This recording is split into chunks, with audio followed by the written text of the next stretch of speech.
Fangirl review. Fangirl review.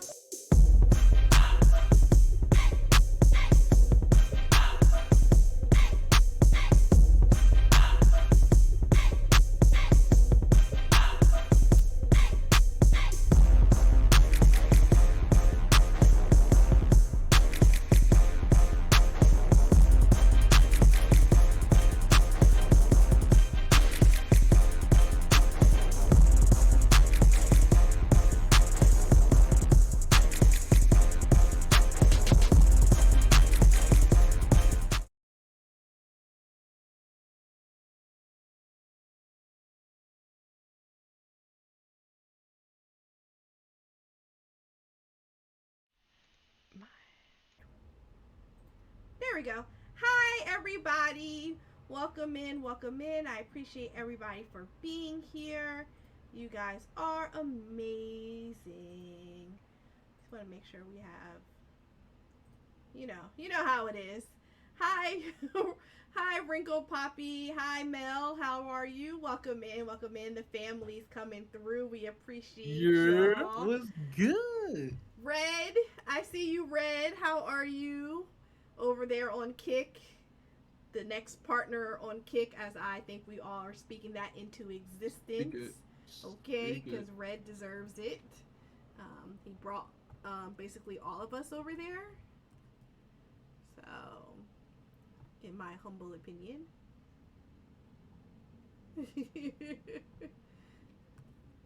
I hope you've been working on your crochet. Oh, thank you, Tommy! Hi! Welcome in, Tommy. We got a shooterer. A Oh shooterer. hell yeah. Big shooter shit, A yo. big Big shooter shooter. shit. Yeah, she still gotta do your naughty knot. So tonight on this week's Gamer Corner, we have my dear friend Prince Alawal. How are you? Ooh, stuff is. I'm great. I'm great. I'm Welcome actually in, really, welcome really, in. really excited to be here. You already know what the vibes is. Exactly. Last night we were playing we were playing The Forest because apparently It needs to be way yeah, yeah. way many years ago I was heavy on The 2021 to be Forest. exact. Yeah, 2021. I was 2021. definitely heavy on The Forest and um I think I made everybody buy The Forest. But it took to 2023, almost 2024, for for our dear I ain't friend going Prince front. to finally play the game with me. I ain't going front. Like legit. So I when I was making my Spooktober calendar, I was like, yo, I have the forest. I have to ask Fangirl. So I asked her, but the funny thing is, like she said, she asked me back in 2021, even before I turned on my stream and whatnot. When I was just like big supporter, and all that shit. And I was like, word, word. And they ain't never touched the game since. Ain't never touched the game until yesterday. And low key, yesterday was such a motherfucking time. The clips that I went through today, just it was hilarious. And I was like, damn, I gotta start running the forest. I gotta, cause I seen the homies, shout out to LTT and Deuce Man who run Sons of the Forest and whatnot. But I was like, yeah, I never played the first one. I don't know. But yeah, nah, Fangirl was right. I should have been on that shit earlier. Yeah, because I met Prince. Was it in SB stream? Yeah, yeah. Right, right. Coffee congregation. You Hmm. were the lawyer for the church, right? Former lawyer, former lawyer. Former lawyer. He fired me. He fired me. Well, details. Diesel shot. Welcome in, welcome in. I appreciate you for being here, y'all. Make Mhm. sure you follow Diesel Shot, who is finishing up their TTRPG. Why can't I type? um, Look. Also, Tommy has a vlog coming out tonight. Tommy, I actually am going to be tagging you in this a Twitter status, so be prepared. I realized I was about to spoil it, but I'm not gonna spoil it. I'm gonna wait, and I'm gonna tag you in it. So be prepared. I was thinking about it today. I was like, oh, I gotta do it, but not right now. I'm gonna do it probably tomorrow. I'm gonna probably schedule it so I don't forget. But be ready. It's gonna be funny. Um, but anyway, so I met Prince via SB stream when he was a formal lawyer. Who are you a lawyer for, though? So it started off with Debbie. That was my first client because Debbie, SB, and a couple other people were playing Monopoly one day. They were doing like a Oh, Monopoly stream, the Monopoly and me stream. myself, I was just hanging out. Um, and they was doing Debbie so dirty. They was doing Debbie so dirty in Monopoly, and so me, I was just like, I was fried. I was like chilling. I said, "Yo, Debbie, let me give you some advice." And she was like, "Yeah, that's my lawyer." And then I think SB ended up in jail, and so I was like, "Ain't no way you got SB in jail when he got hit with the Rico." So I tried to get him out that Rico. And so Not we the flipped it, Rico. yeah, we flipped it and put someone else in jail and hit them with the RICO. And so then I became SB's lawyer. And look, I would be remiss. It has to be clear. My very first client was Debbie Snacks. Toxic Snacks was my very first one. If not for her, I don't go on a run of being the BTC, lawyer. But that's how it started. It happened Monopoly game night that SB Snacks and them were having with other members of BTC community, and me just being a usual chaotic self and just running with it type shit. Yeah, because I think at some point I think you were like defending Dame, and then there was like the Yeah, whole yeah. At some point I defended everybody during that Monopoly session. Especially when they got in jail. I was like, damn, not another Rico. And I was like, shit. yep Them Rico cases ain't easy to win. So at all. we had to do our thing. At all. No, Tommy, a lot of people really thought that Prince was a real lawyer because we were saying it so much. Um, but yeah. True, I The see you. I most I've appreciate you ever being done. here. Somebody else pulled up. I apologize. Ray of Sunshine. Hi. Go ahead. The most I've ever done is take my LSATs. That's the furthest I did was You take my LSATs. you understand that's very far? That nobody goes that far? You realize that nobody Yeah, sits all the way it to was for it the was LSAT. You realize that. That's not anything just small. it was a few years past. I keep telling myself that maybe I should have stuck with it because the score wasn't bad. It was for doing it my first time with little prep. I scored a 140, Okay. and it's like for a good law school, especially if I want to make sure my applications were really good. I wanted to be in the 150 range. But at that point, life was, looking very different. Stuff happened, and so we moved on from that. But there was aspirations to be a lawyer at one point, so kind of why I ran with the running joke because I was like, look, in another life, it would have happened. Type Listen, shit. I understand that. In another life, I would have been a psychiatrist. But then I realized I had to do full med school, and I'm not messing with the cadaver, and I'm not doing an ER rotation or any of the That's fair. rotations. So I'm out. So welcome in, Balloon. I appreciate you. Um, so Prince, let's actually ask you a question because we were all over the place. Tell us a little bit Oh about yeah, I'd be all over. yourself. Where did the name come from?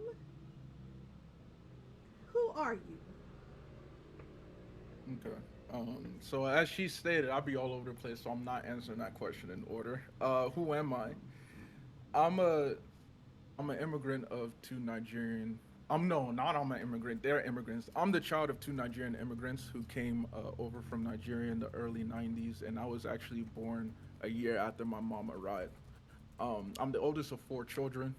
I'm big bro, and I'm just I'm a man of many hats. You feel me? Kind of what we'll get into, to be honest, in this stream here. Um, so that's a little bit about myself. Yeah, that's the basics. Where the name came from. I always like Oh asking man. this question. I always like hearing the story of how people have gotten to their content creator, streamer, screen name. So the Prince part was actually just childhood. Ever since growing up, Prince is ran in my family, amongst my family, amongst my culture because I'm Nigerian. Like it's very cliche to be like, oh, are you the chief of a village type shit, like, oh, but in actuality, my parents do hold the titles of chief back home in Nigeria. Oh wow. They actually had their own They had a whole ceremony a few years back for it and whatnot. So that's an official title that they inherited that was passed on from their parents and whatnot. So Prince was always just like a nickname for me growing up amongst Professor. Um, I used to wear thick Coke bottle glasses. Used to Understand be all that. up in three-piece suits as a little baby. So Little Professor was a common name. But when I got to Twitch, Prince, just made sense. But the Mad Prince, oh Lord, that was the community who came up with that one. I ain't even gonna hold you. That was the community who came up with that one, and I can't really pinpoint who Mm-hmm. started it, but it just like I'm chaotic, I'm toxic, I'm sick, like I'm a fucked up individual, and they was just like, yeah, that's the Mad Prince, and I was just like, enough people started saying it. I said, the shit, it rings, it rings. I like it. The Mad Prince, Mad Professor, stuff like that. Mm-hmm. I can definitely get behind. So that's where the name come from. As far as the A Lawal portion, that's because that's just the first letter of my first name and then the rest of my last name. That's really it. It was me just it's part of my real initials, real name. Okay. And then I forgot the first question. And that's why I can't be all over the place No, because I that's went no. backwards You and answered the whole forgot the first question. one. That was the whole question. Oh, okay, bet. You got it. You got it. Guru, I see you. I appreciate you for being here. Boo Dog, hi. Welcome in. Welcome in. No, that was it. I appreciate y'all in the chats too, by the way. Yes. Thank you for pulling up. Thank you for showing love, having the convo. If you have a question for Prince, please feel free to ask. Prince has been around for quite some time, and you want your hoodie back? Nah, fam, it's mine. Sorry. Um, but Prince has played Dead by Daylight when I had Dead by Daylight night with Mama Fangirl. So that was always fun. Always fun. So And that was a good time. We uh, gonna run it back too. We gonna run it back for Spooktober. We gonna get Mama Fangirl back, and run that shit because that was for your birthday. That was for your birthday, yeah, I or think the either your very birthday or Mama Fangirl's birthday. It was her birthday. It was her I birthday think that the I played very DVD first with you time guys. was like maybe my birthday, and then the second And time was then like yeah, her birthday. yeah. So at this point, I'm low key like related to Fangirl. I'm like her Oh cousin. yeah. Listen, Um, listen, I'm her play cousin. listen. I'm the family friend. One thing about my family, once we adopt you, you in. Like it's you don't even need me to be around to hang out with my family. Once you're in, you're in. You never get out. It's like the mafia. You never get out. They're always gonna ask about you. They're always gonna talk about you. Blood in, Now blood out type shit. they'll also gossip about you too. Now, so be prepared. They're gonna ask inappropriate questions, and they're gonna be all in your business. So just understand that part, and then they're all gonna talk about you. So, thank you, Boo Dog. This is my oodie. My if anybody wants an oodie. What up, Miss Vicky? Miss Vicky, Miss Vicky, Miss Vicky, Miss Vicky. What it do? That right there. It feel warm. It feel like it's feel nice and warm in that Oh, thing. listen, and it got some big pocket in the front. So Oh, we got big pockets. yeah, it's We a little, love big pockets. it's a We be putting stuff. little We be ad, smuggling shit. little gifted stream. So if anybody wants to pick one up, you can hit my affiliate link right there and pick one up. Okay, all right. But so what first got you into streaming and content creation? Like, how did you start your journey? I know you were just a lawyer at first, but what got you?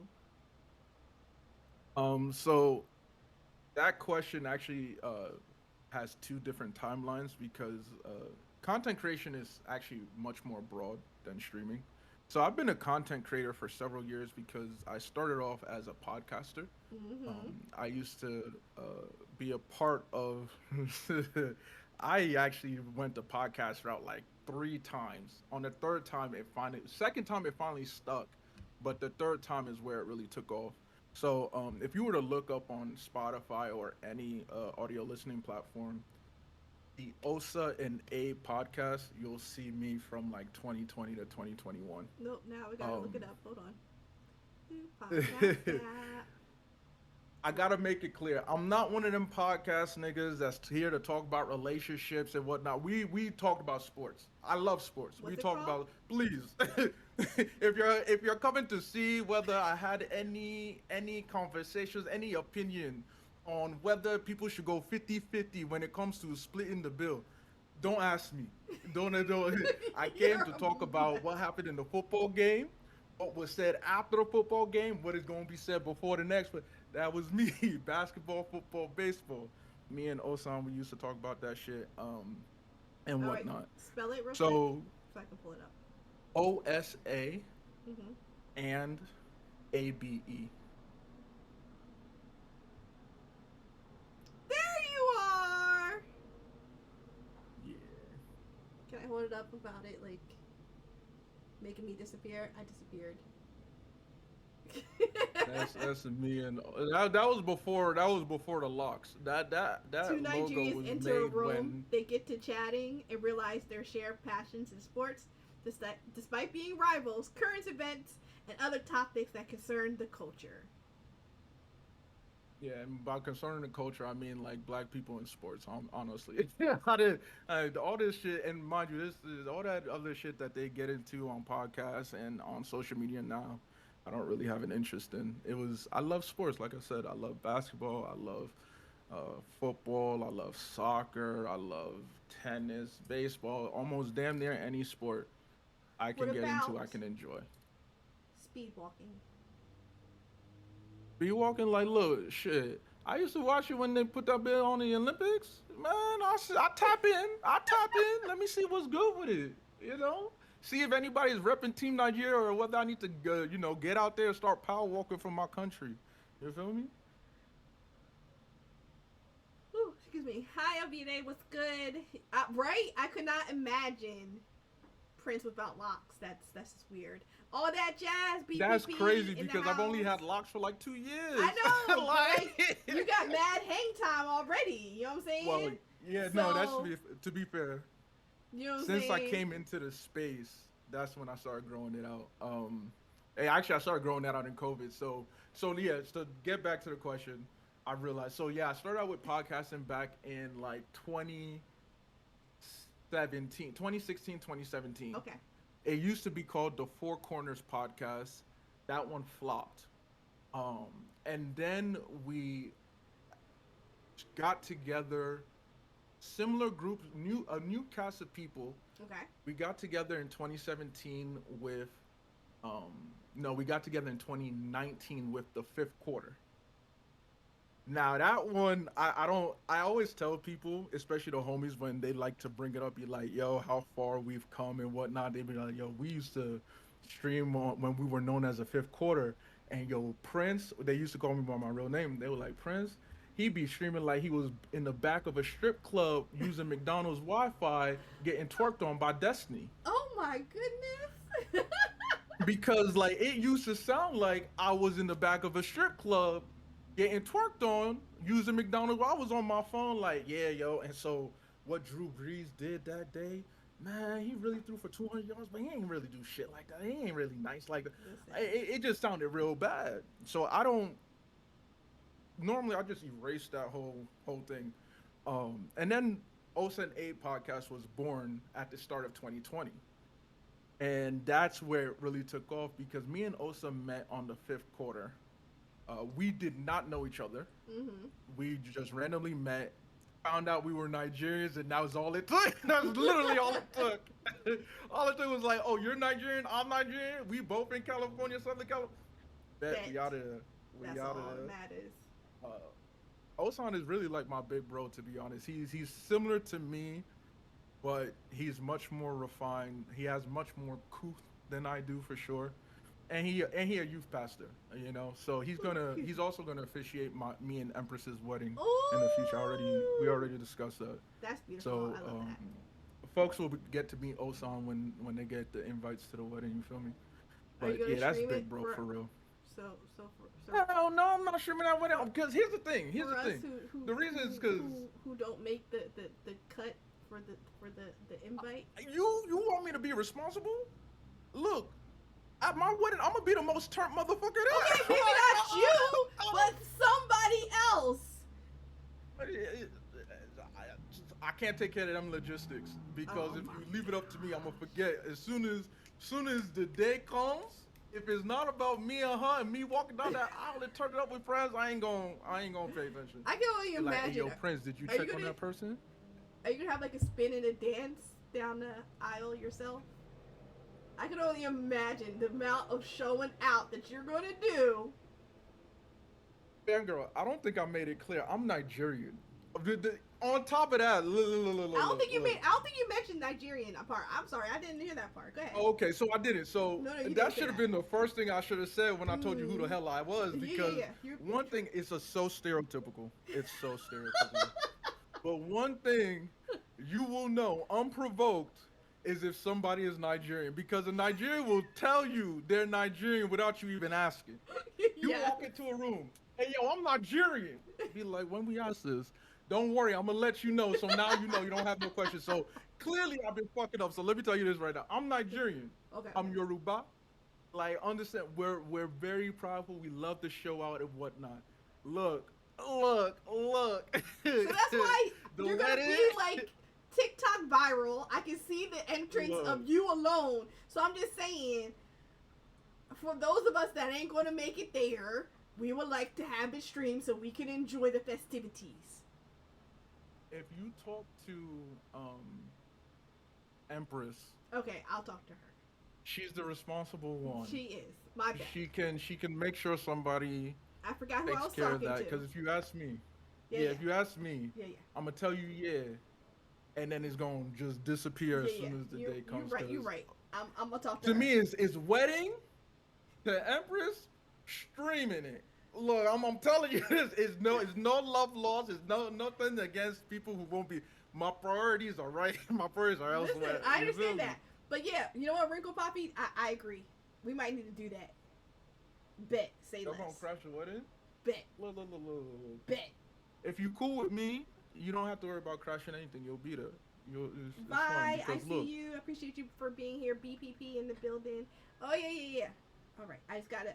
'Cause if I you get crash the outfit wedding, made. if you crash the wedding, unprovoked, unannounced, it's not me you have to deal with. It's not Empress you have to deal with. It's the families.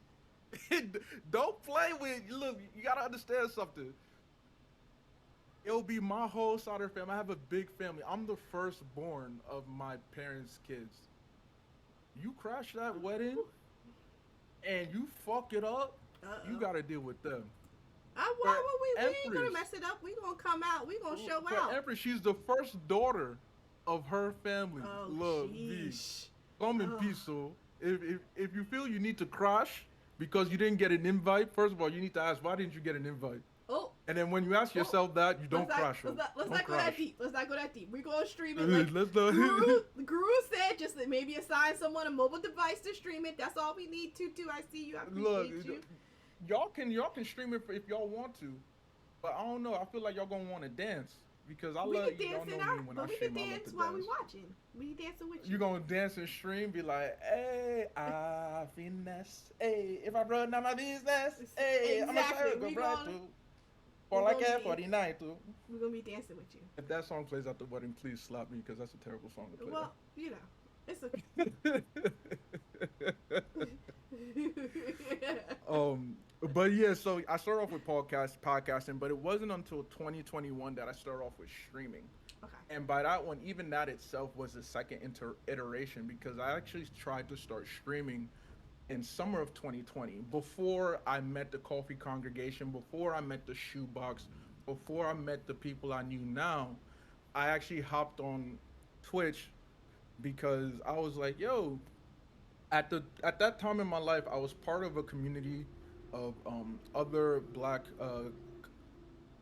individuals of various interests and all content creators. A lot of them were podcasters, Mhm. and a few of them were streamers. And so for me, as a podcaster who did sports podcasts and then who continued doing like anime and like TV podcasts, I've been a part of like 15 different podcasts up to this day, whether as a main host or as a reoccurring guest, kind of even still now. Um, but I was just like, well, podcasting is cool and all, but it's so tiring, especially when you do it weekly, and then you're the one editing it, and then you're editing like 6 different podcasts a week, and so I was just like, I wanted something different, so I want to go into streaming. Mhm. I started off by put on Twitch, streaming from my PlayStation 4. I was streaming a lot of Black Ops Cold War, especially Okay. zombies, with a group of people I no longer associate with. But like then there was a big falling out in summer of 2020, and I said, I'm out. And so I changed up, a lot of things in my life. And when I got back on Twitch later that like halfway through 2021, I met Yo SB in the Coffee Congregation. Mhm. I met Grant Sounds in the Shoebox. I met my day ones in C0074GD and Oh. Extra Pretty Chatty and Angela Dottie Dottie. I met my sisters, Pop That Cooch, Icy Puma, and of course, my duo All Go Karma. I got to meet dope ass people like Red Guy Issues. I got to meet All Go Queen and all that stuff. And so the second go around was a lot better than the first time, right? And now we're almost about to hit 2 years in 3 months. In 3 months, we're gonna hit Wow. 2 years of streaming on Twitch and being a Twitch affiliate and shit like that. Another thing about a Nigerian is that they're prideful and they have an ego. So I purposely scheduled my affiliate, like my first affiliate stream, to also be on my birthday because I said, look, if we gonna I turn up, we love gonna that. make it big. We gonna make it big. We gonna make it big. And the beautiful thing is we get to celebrate the 2 year anniversary the same time I turn 30. So now we gotta make it big. I don't even know what we gonna Wow. do, but we gotta do it big. So That's gonna be it's lit. crazy. Yeah, But it's yeah, gonna like be it's gonna Guru be fun. said, It's gonna be fun. congrats. That's gonna be insane. Thank Nah, you. that's gonna be amazing. I'm looking Raw forward to Clicks, it. I see I'm you. I looking forward to appreciate it. you for being here. I know a gas mask is gonna be involved. I'll What? just say that much right now. I don't even want to. Why? Why a gas mask for what? I don't even want to know. You'll see. I You'll don't even see in want to know. January. You'll see in January. That's wild. That's insane. I'm very confused. But okay. We'll let the gas mask slide as you go down that path. You'll see it. Don't worry, fangirl. You'll see it. It's gonna be a time. It's gonna be a fun time. That's It's for gonna sure. be a It'll be a fun wild time. time. Was gonna be. It's gonna be a wild time. It's gonna be a wild time. You already know what the vibes is. You already know what the vibes is. So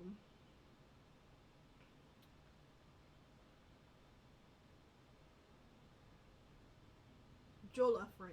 Who makes the best? Uh, okay, so oh lord, oh lord. I mean, I guess we gotta get into this at some point. Officially, Nigerians. I don't care what anybody else says. If a non-Nigerian tells you anything outside of Nigeria, of course they're biased. If a Nigerian tells you anything outside of Nigeria, of course they're misled. If a Nigerian tells you it's Nigeria, of course we're right. So that's goes be honest. That's the easy answer. No, y'all, somebody clip that because that was a That's wild the easy answer. That is Mm, wild. What? mm. I I could lie. I could, I thought I'd rather be honest. Um, but between me and Empress, that is still up in the air. That's still up in the air because we actually haven't made jollof rice for each other yet. We're spoiled. We our mamas make good jollof rice. I hear Even though that. Empress is Ghanaian and especially Niger, Ghana. Hey, the running joke is that we don't fuck with each other. So it's actually very funny that the love of my life is Ghanaian because theoretically we don't fuck with each other. Whatever. But a lot of the beef you see on African Twitter is between Nigeria and Ghana, especially when it comes to jollof rice. Yes. So sometimes the homies love to instigate it, Karma, and then we'll instigate it between B and Gigi. Be like, oh yo, Empress, that's why Prince said that Ghanaian jollof is trash, and I'm like, first of all, why you start this now? Because every time it starts, it doesn't stop.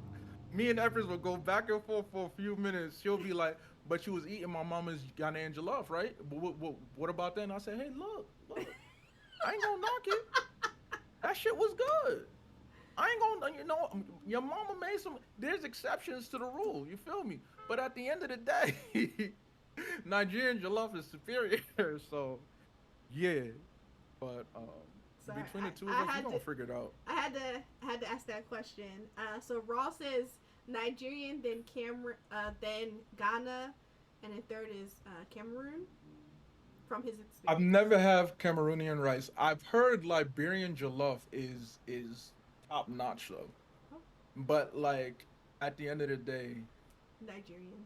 I'm Nigerian and I'm good with my Nigerian jollof rice, especially since my mom and all my aunts make it so many different ways. I've never had the same jollof rice from different people. Is Mm, everybody adds their own flavor, whether it's extra heat, whether it's not too much heat, whether the as they rice looks should. darker because they added more, veggies, or whether it looks Mm. lighter type shit. Everything is never the same. There's never the same. Even my mom won't cook it the same all the time, depending on her mood. I like it when she makes it spicy. She rarely makes it spicy because when she makes it spicy, she be having you eating that jollof, drooling and shit. Your sinus is clearing up with every spoonful. Great during the winter, baby. Great during stuff he knows where. Stuff he knows where. Look, baby, come on. Empress, hi. Welcome in, sweetie. How are Oh, here she go. you? Who called her? Who called her? Someone. I know someone snitched. I know someone snitched. I know someone snitched.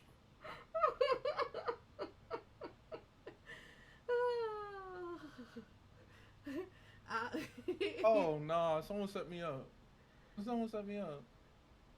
Listen, I just asked a very simple question.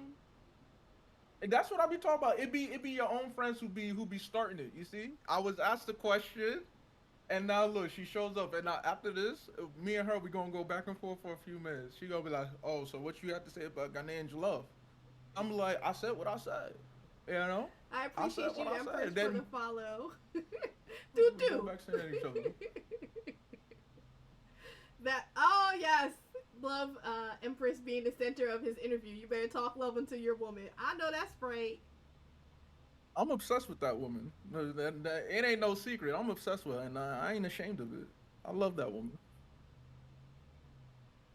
So I guess Raw has a list of food that if he can find a good woman that can cook those items for him, he'll propose on the Oh, wait, spot. wait, wait, wait. Okay, Raw lives in Texas, so that's the thing.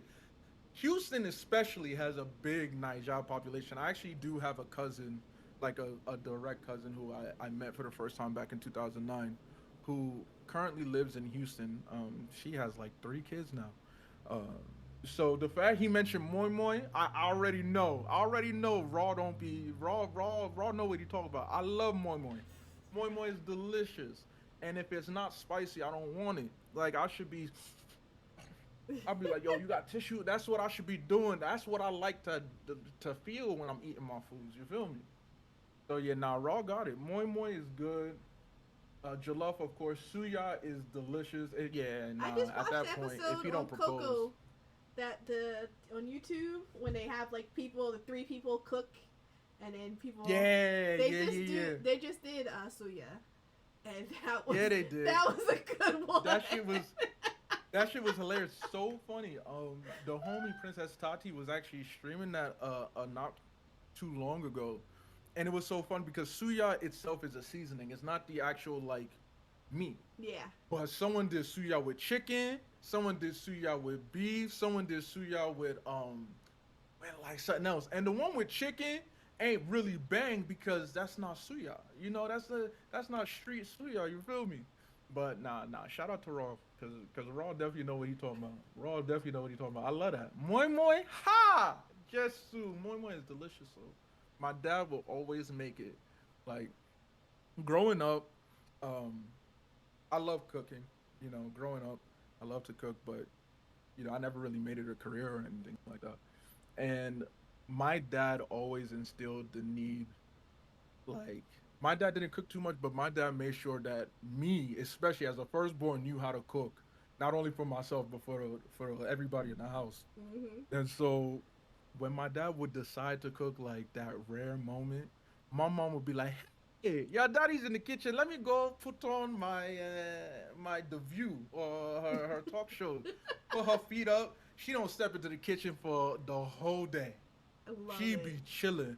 My dad be like, yo, it's me in here. He be using the whole kitchen. I'm like, I don't be seeing this normally. I'm like, I know he gonna be. And one of the things he always makes is moi moi. My mom be loving it when he make moi moi. It's the only time we have moi moi in the house.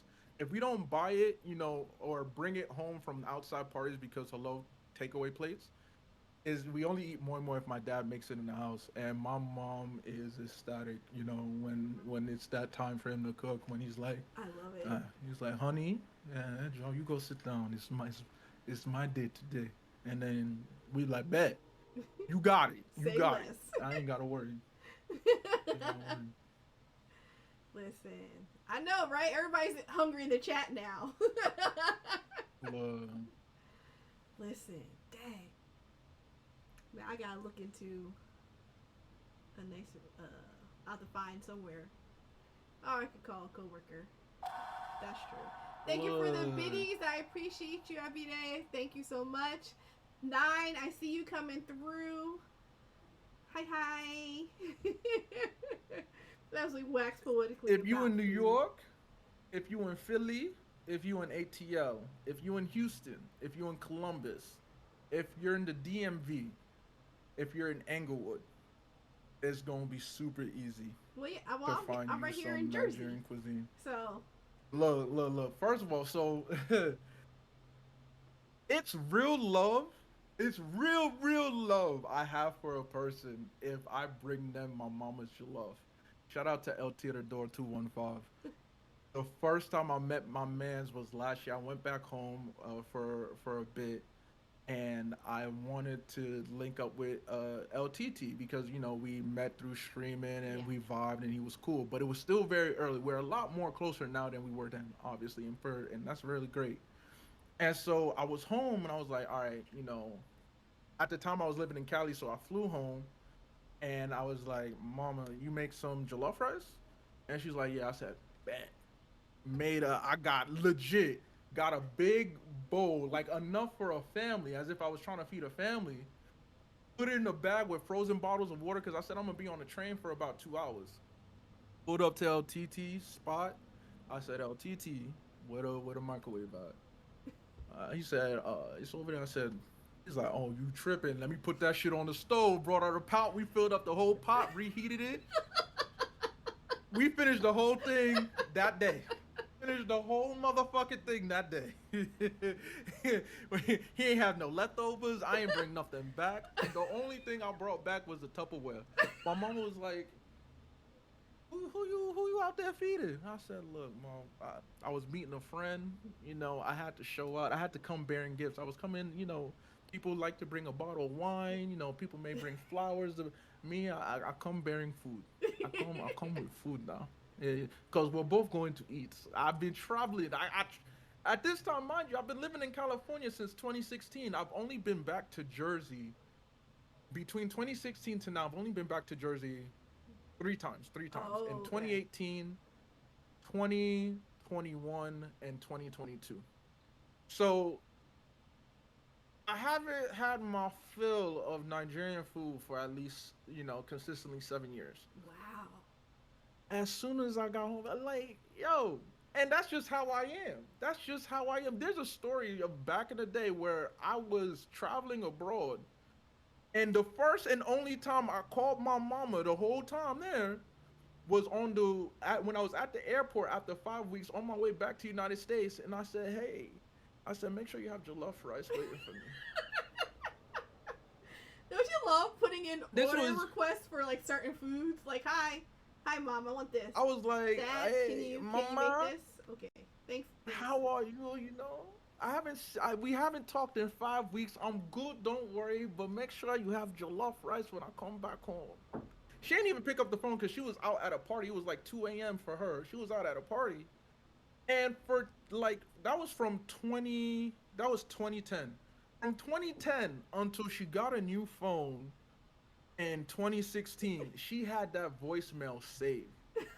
So she would whip out her phone and be like, listen to your nephew, to your cousin, to your son. Come listen to Dami. Uh-huh. Look, the only time he called me was to ask me for jollof rice. He didn't call me to say hi, mama. How are you? Hi, mama. Look, turkey has been great. I'm staying. Say hi, mama. It's only for jollof rice. That's how much I love that shit. So I love that. Leisha Mack, I appreciate you for being here. Thank you for pulling up. big shooter, big Yes, motherfucking Leisha. Guru, aim to be that kind of mama that we all can call after not talking to after a number of weeks. My mom would have cussed me out. But anyway, well, I guess your mom kept the voicemail to always guilt trip and to Oh talk yeah. about you. So I guess that's the same equivalent. And to then, request whatever food we so desire. I mean, I still do that to this day. I do this to that. I'm like, Mom, I But the want this. thing was, Dad, I want that. it took until 2022 for me to be able to say no 2021 to be able to say like, yo, I want jollof rice, and she would make it for me. Because I used to have a friend, her name is, well, not used to. I have a friend, her name is Janelle. We went to school, we met in kindergarten, and we went to school together from kindergarten up until 8th grade. I went off for high school. We reconnected while we were in high school, right before college. I haven't talked to him since. But when she came back around in high school, she came to the crib a few times, and my mama was like, Janelle, hey, are you hungry? You want? I'll make you fresh jollof. I'm like, I've been asking for jollof for 2 days. I live here. You don't even know her. Nope. You haven't seen her since I was in 5th grade. Nope. Don't even matter. Don't even matter. How is she getting jollof on the spot? As Yo, she so should. for like 3 years of me in high school, and the thing was, me and Janelle, we never had any romantic relations. We just known each other for so long, and that every time she came around, my mom was instant like, let me go to the kitchen and start making fresh jollof. And like, didn't you make food like 2 hours ago for the family? Now you making more. Yep. So, there came a time where I would purposely ask Jadil to come over because I knew that would mean I would get jollof rice. So, Not you using your friends. Mm. hell yeah, because like I said, now I can ask for it and it'll kind of happen. But back then, no, it didn't make sense how it was biased. Okay, so we've gone down the rabbit hole of cooking, food.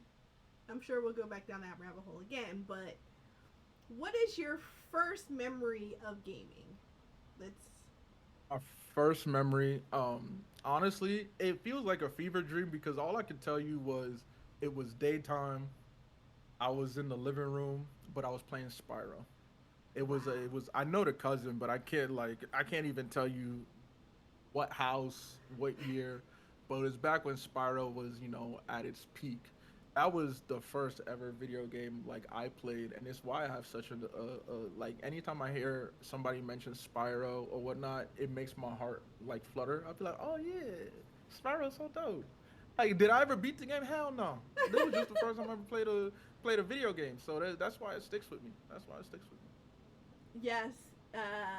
If anybody is hungry, yes, they can definitely eat. And Prince, I guess if you need to eat during the interview, you can eat during the interview. It just become Oh no, I'm gonna wait. a I'm gonna mukbang. wait. You gotta make sure you have to like slightly smear the food on your face, cause Oh, we could. Nah, I ain't doing no mukbang. That, I be look. I don't want nobody to see how I be eating, cause then I'm gonna start feeling self conscious. Cause I'll be honest with you, there are times where, whew, boy, you just it go be in. looking like you ever seen you ever watch Alien? Yes. Okay, you know how them xenomorphs be. Sometimes it be looking like that. It be looking like, oh, I'll be famished. So, nah, no mukbangs in my future. Mm-mm. Wow. Empress, I keep you in my prayers, sis. I keep you in my prayers. Um, so Prayers is you crazy. now you're about to hit 2 years of being in the streaming journey, but you've been content creating for quite some time. What is one of the funniest moments that have happened while streaming? When it comes to streaming, it's so hard to really pinpoint one particular moment because like every time I would be like, oh, this was the funniest. I'll be reminded of something else that I was like, yo, it was just as funny or it inspired like different emotions and shit. And so, thank you, baby. Thank you. Oh, hashtag Black Love. I love Um, it. so like, huh? Let me see. Let me see. I'm gonna be honest. She came into the room. I completely forgot the question. That's beautiful. Um, um, I um, love that. Hi, Prime. Welcome uh, in. That's okay. I can say hi to the people in the chat. Hi. Thank you for Hell pulling yeah. up. I appreciate everybody. One of your funniest So moments? what was the question? Oh, the funniest moments. Damn, how I forget that shit? Oh. Yeah, so it's really hard, but I guess some of the recent ones, it all comes down to the community. Shout out to members not only of the Madhouse University, but also of Misty Squad. Um, we do Mad Missy Nights weekly, and every week there's some hilarious shit that comes from that. Especially now that we actually moved it to weekly. So one of them I like to keep mentioning, and I've been sharing this clip around is Saucy, a big W shooter, W friend. Very blessed to know her. I call her one of my biggest bullies because there's a clip where we're playing Fortnite, and she just keeps hitting me with boogie bombs, and I'm over here just dancing, and I'm like, I don't wanna dance no more. I don't wanna dance no more. I don't wanna dance no. And look, you know me, IRL, I'll sing and dance all day, but I'm like, oh, why you got me dancing? I don't wanna dance no more. I don't wanna dance no more. And every time I play the clip, it just kills me, just because like, one, I love the Mm. fact that I can stream, and whether I go through the VODs or I go through the clips, people capture moments of me just pure unfiltered joy and happiness, because I'm just like, damn, was I really that happy? Like, I can not only that, I can kind of like revisit the moment. I'm like, oh yeah, that shit, that's how that made me feel, type shit. But it all comes down to like the people I get to spend my time with.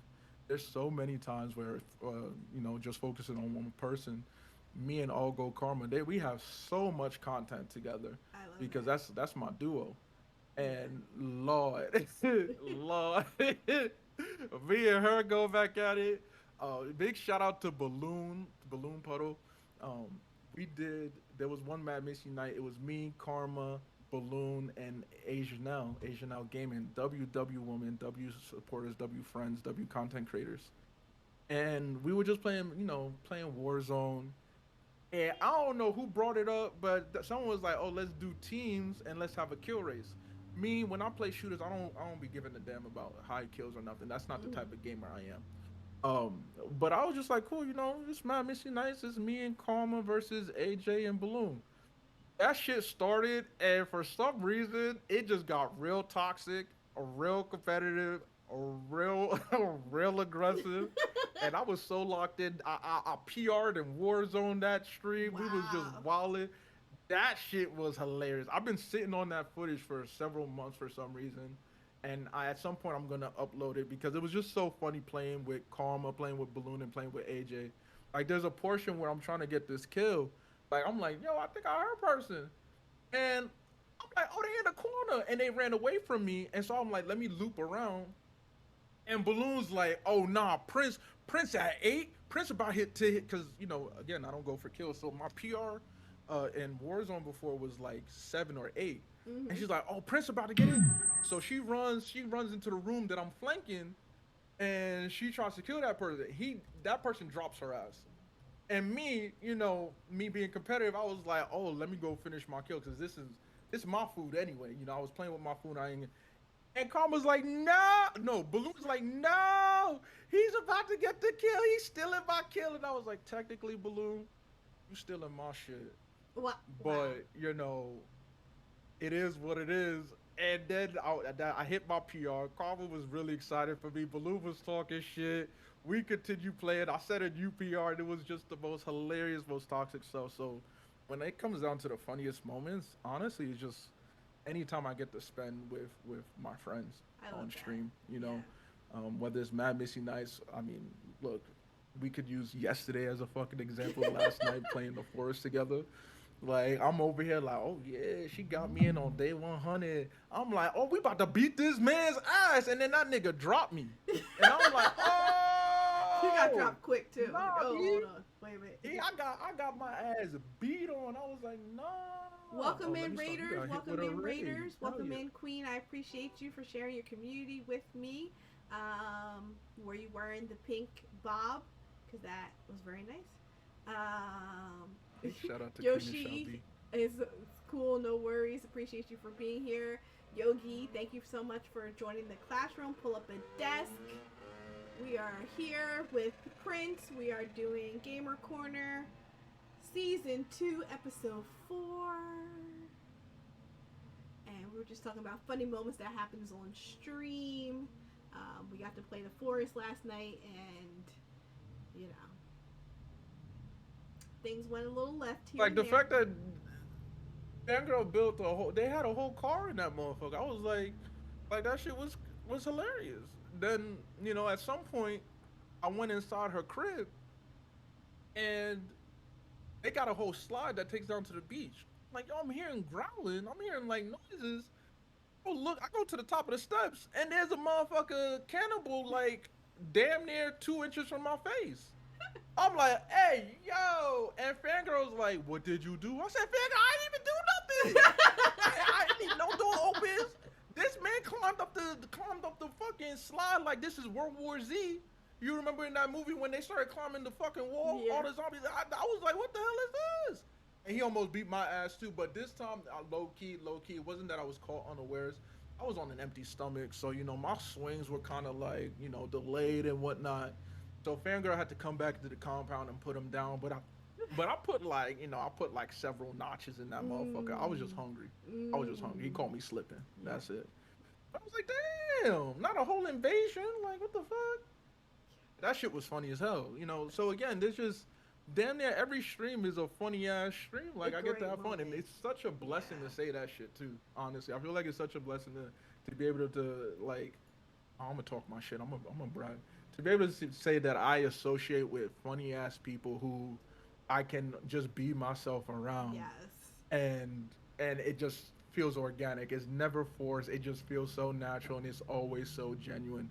I'm blessed that I get to do that every fucking time I hop on stream. Nah, it's so true. Just because you're just playing with family, so it's just fun. It's just Yeah, that's all it is. That's And what it I is. mean, Especially since family we all, argues like, and whatnot, but family is fun. known each other for years now.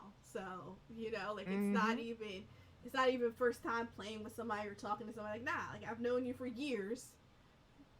So we gonna play this game. Damn near almost 4 years Yeah. for some people. Yeah. So Like, for sure. But Queen, again, thank you for your raid. I appreciate you for sharing your community with us and pulling up. Queen, great content creator right there. Make sure you are following her. oh, yeah, she is. Actually owns a business in which she makes board games, actual physical board games. You got Hillman She the dropped her game. newest one recently too. Yes, she has the spades.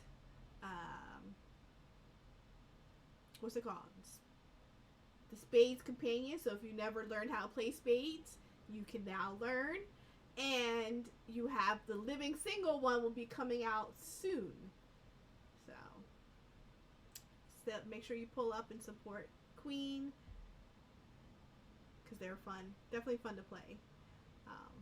I'm definitely looking forward to the living single one because I think I was just going down a rabbit hole of watching living single clips the other day, so I'm here for that.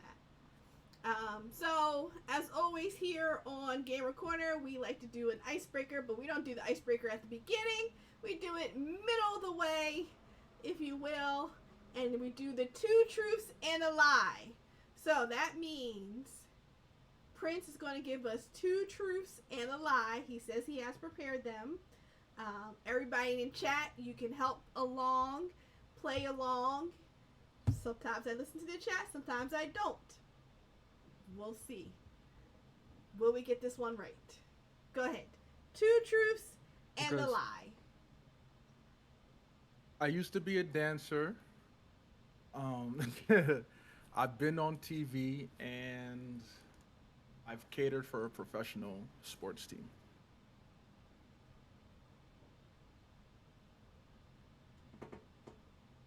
So you said you used to be a dancer? I've appeared on TV and I've catered for a professional sports team. Right? That's a hard one. Chat, what are you guys thinking? Dancer, appeared on TV, or a catered professional sports team? Ray of Sunshine says nah to the dancer. I feel you on that.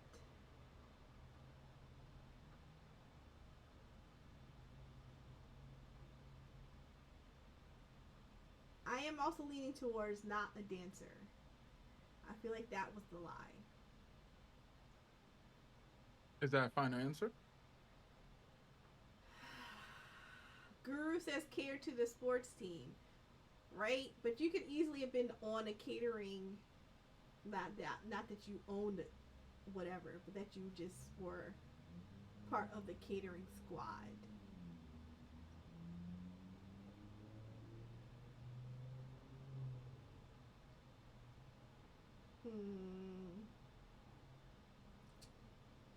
He said that he never cooked professionally. Well, maybe he's not counting it because he was assistant to it.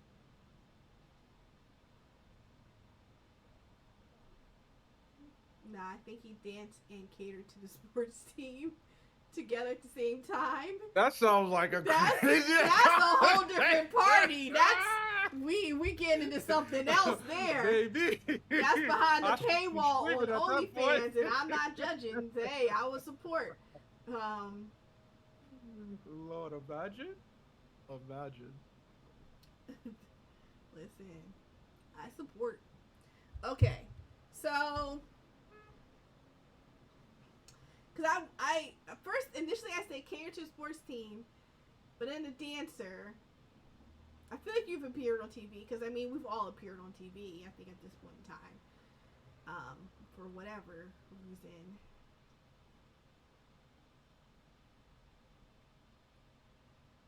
That would be insanely awesome. The money maker.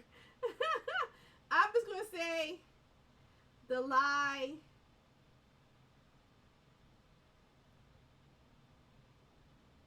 Is the sports team. I'm gonna say the lie is the sports team.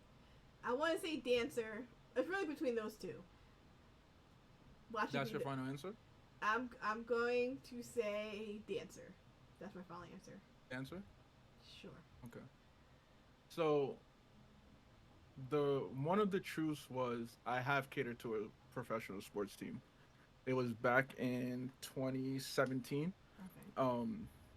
I used to work at in Southern California. I used to work at a grocery store, and they had a department similar to Whole Foods and Bristol Farms where they have hot prepared foods. Uh-huh. And so my mentor, who was a professional chef, he worked for the company, and they were tasked to cater at Universal Studios for the Rams.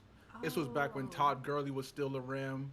It was Cooper Cup's rookie year, and so my mentor personally asked for me to attend and to cater the event with him. So I was at Universal Studios in LA, and I got to cater. And I have pictures with Todd Gurley, Oh, with cool. Cooper Cup, with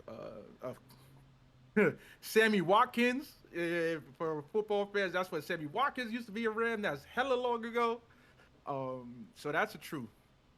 The other truth is I actually did used to dance from like fourth grade up until eighth grade. I used to dance in the church. I used to be a liturgical dancer for my school because I'd gone to a Catholic school um, for most of my life. So I used to, I even had my own solo pieces back in the day. Mm, So the lie was that I've appeared on TV.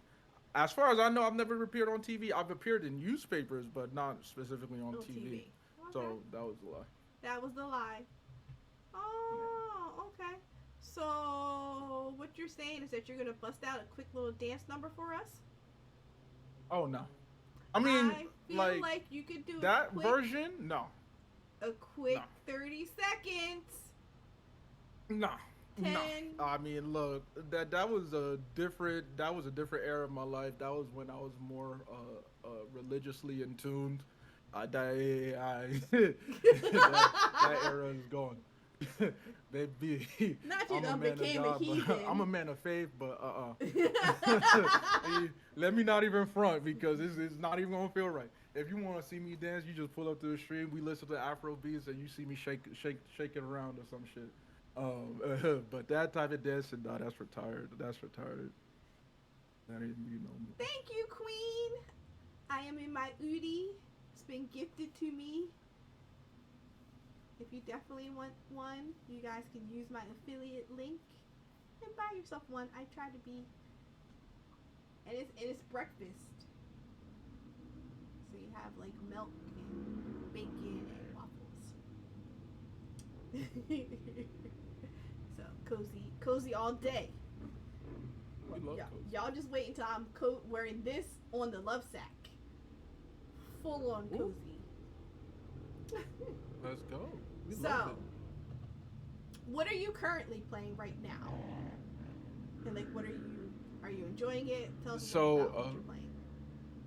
so for since it's Spooktober and I'm a huge lover of all things horror and scary, like that shit just something about fear, like being brought to fear is just really fascinating to me. Like if it doesn't scare you, it's worthless to me, right?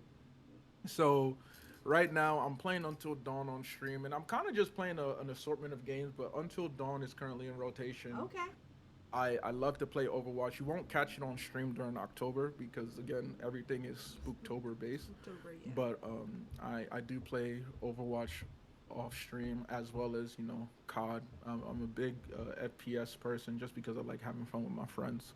Um, but I'm excited for some of the other games that I have in store for the rest of Spooktober, especially like Alan Wake, especially with the second one coming out October 27th. So I want to definitely get that moving so I could hop on the second game because I've heard so much about that franchise and I never played it. So Mhm. So, wait, are you gonna play? Wait, did you play Amanda the Adventurer? no, I've never played that. You should play it. It's about an adorable little black girl. She's kind of like Dora the Oh, bet yeah. Explorer. Slide Now, me the, slide me she the. might have killed her best friend, but we're not going to worry about details like that. So, you should play that game. That sounds interesting. I'm in there. Yeah. I'm in there. It's on Look. Steam. I bet. Yeah. It might even be on PlayStation too. But it's on Steam for sure. It's super fun. And you gotta keep playing through it. Because each time you like pick up something else or learn something else, you get to Really? Okay. play I through like it games again. with replay. Yeah. With replay value. So, I like, say that, but then like I never replay those games. But I like the fact that there's replay value. Like I'm too easily afraid, and my little one loves to cause me kill. Well, you're supposed to scare your mom. That's like, I mean, there's definitely times that my brother scared my mom, and mom like straight up punched him in the chest, but didn't stop us from doing it again. Whatever. But yeah, come on, y'all. But yeah, Amanda the Adventurer, such a great game. And like if you make one choice that round, it like shuts off other things. So like all of a sudden you can't do X, Y, and Z. So you have to play through it again, and you have to like find all the secret tapes to get the full story of what happened.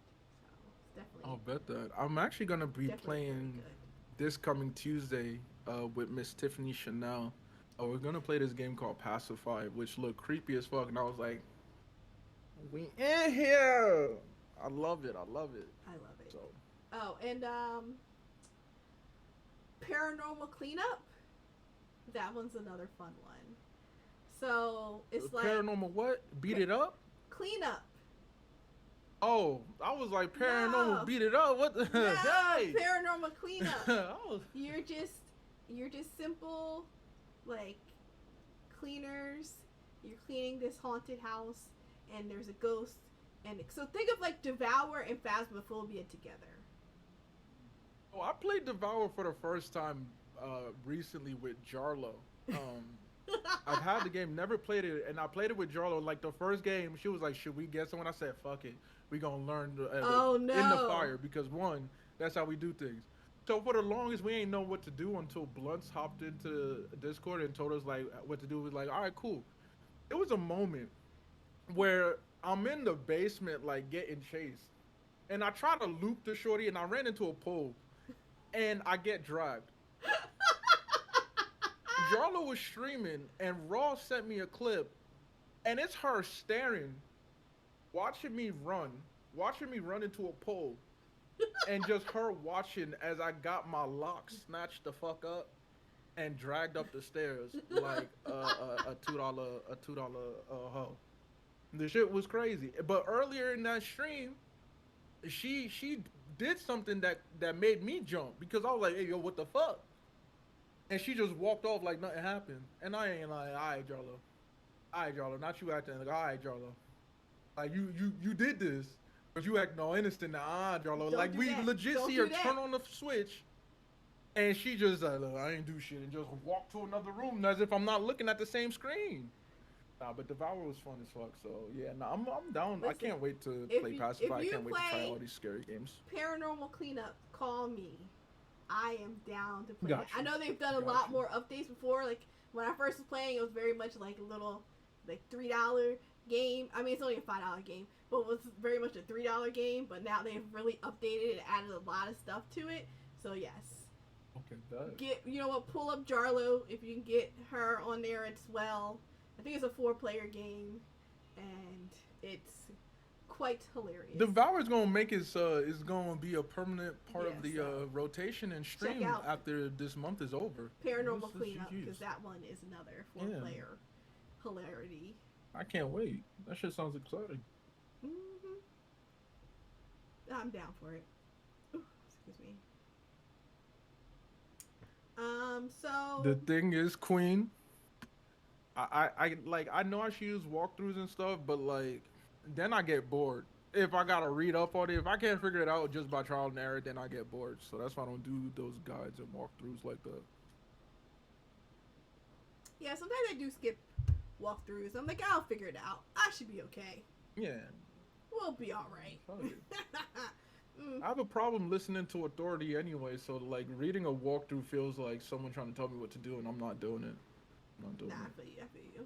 So, are there any games coming out that you're like looking forward to? Because I know we just went through a couple different. Oh hell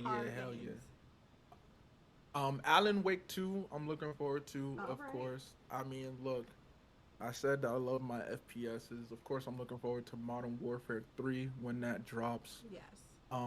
And other stuff, it's really more so. I do have a couple games in my backlog that I'm looking forward to get into when I finally get the time to, such as God of War 2018 and God of War Ragnarok. I've actually never played a God of War title. I've never played a God of War title, Okay. but it's been so fun to watch other people play it. I've watched I'm other like, people. I I've never gotta, picked I it gotta up, do but it. I've watched others. Yeah, and I own both the 2018 version and the Ragnarok, the sequel, and I'm like, Mass Effect, the collector's edition. Wow. I started that. I played that early on stream. I haven't been back to it, but I do want to finish that game because people say how goated that game is. Empress and her sisters are big fans of that game, Mhm. and I actually did enjoy my time with it. It's just like I don't know. It's come to the point where I don't have much time to game anymore, especially I off feel you. stream, I feel you. with everything I do because I edit, I write, I'm doing all type of background work and whatnot. So it's just like, damn, I no longer have time to game as much as I I used to. feel you.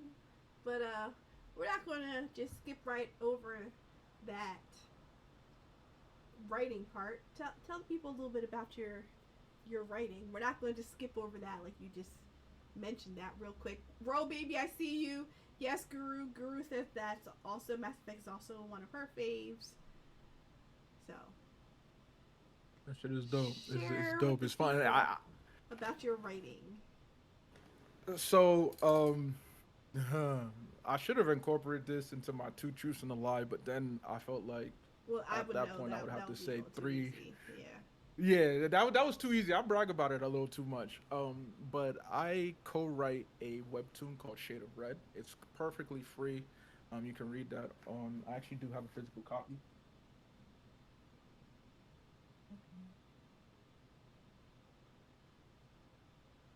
It's Shade of Red. It's a little webtoon. This is Ooh. volume one. They've been on a hiatus, so I didn't come in with. This is chapter one. I didn't come in at chapter one. I joined the team chapter six. Okay. We've written 12 chapters before we went on hiatus. It is a black-owned property. The homie LSF, he's from the UK actually. So I actually never met my man's, but he's from the UK. This is his story, and he just one day hit me up and asked me to join his team, and it's been love at first sight ever since. And so I co-write here, but we have been on hiatus for the better part of a year with a recent announcement that actually dropped this week Yes. because Mhm. we went from being like, hey, we have one title, we're just a team that makes one thing to now we're a publishing company All right. called All Haseki right. Publishing. All right. Yeah. Oh well, okay, fuck Yes. it. I might as well say it now. This one. I haven't really officially shared the title of what my roles will be, only because I kind of wanted to wait. And honestly, I thought like I should wait until 2024 when stuff is more concrete. But being here is a dope ass thing. So Yes. officially, I am a writer with Haseki Publishing. I co-write this one. This is one of our main. This is the main title. I'm also an editor for another project that's currently out called Wake the Dead. The Ooh. homie Scuba Steve and his team, they have two chapters out, and they actually started an audio drama series that dropped like last week as well. I'll be their official editor. Ooh. I also have my own stories and titles that I'm incorporating into the Shade of Red universe that will be brought to life when it's time. Um, and yeah, that's it. Well, those are my responsibilities now. And then as the company continues to grow, I'm actually just in charge of one whole department of literature. Anything that really deals with like more mature content and is like dealing with more gritty, dark themes, that's Mhm. under my responsibility because that's just the type of person I am. That's the type of stories I like to read. That's the type of stories I like to write as well. The fun fact: there's a character that gets killed in not in chapter one in the series within the first 12 chapters. And when I had joined, me, I don't mind killing characters off. Like, if you gotta go, you gotta go. Wow. And so I was just like, oh yeah, this character gotta go. So when the chapter was released, people took to Twitter and was tagging LSF. It was like, oh my god, how dare you kill so and so? so and so was best so and so, and I was looking at the tweets. I was like, Wow. why you like that character so much? And so everybody was on his ass. He's like, it wasn't me. And I said, you can let him know. Yeah, I don't give a fuck. Like, what you gonna do? Yell at me? I'll kill that character again. I'll bring him back to life and kill him again just to spite you. Um, so anything that's because this Shade of Red is a shonen. It's classified as a shonen property, which means it's more geared towards like young adults. Mhm. It's not going to have heavy like mature themes. But me, I mean, I've always been fascinated by the macabre and stuff like that ever since I was a kid. Edgar Allan Poe is my favorite literary artist, of all Yes. time. He's my favorite poet. I love his themes of, just melancholy and madness and shit like that. So officially, I'm going to be an editor, writer for Haseki Publishing. And 2024, you'll start to see more projects coming out that I am either writing or a part of. So I'm excited for that. I'm excited for that. Nah, man, that's amazing. Like, congrats on all of that. Like, that's a lot going on. I like Yeah. that. Thank you for announcing that here on Gamer Corner. Yeah, yeah. So those But are my no, titles. Editor, like, that's listen, that's amazing. I love that. That's so cool. So definitely check that out.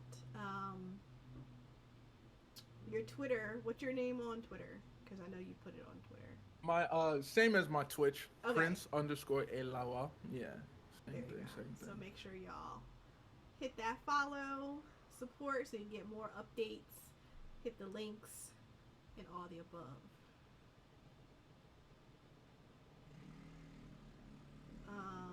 Sorry. So with that in mind, since you're a creator, if you were to design your own game, what would it look like?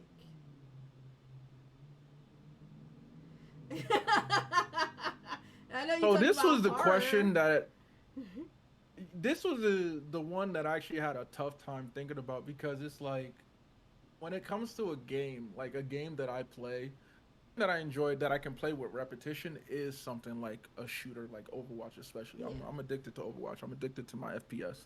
So it'd be an FPS game, but like another FPS game just sounds so boring. I'm gonna be honest. Um so I was like, yeah, maybe it is a horror game. And if that's the case, child, it's gonna be a horror game that's based off of one of my short stories, um, where it's kind of like a deep dive into the psyche.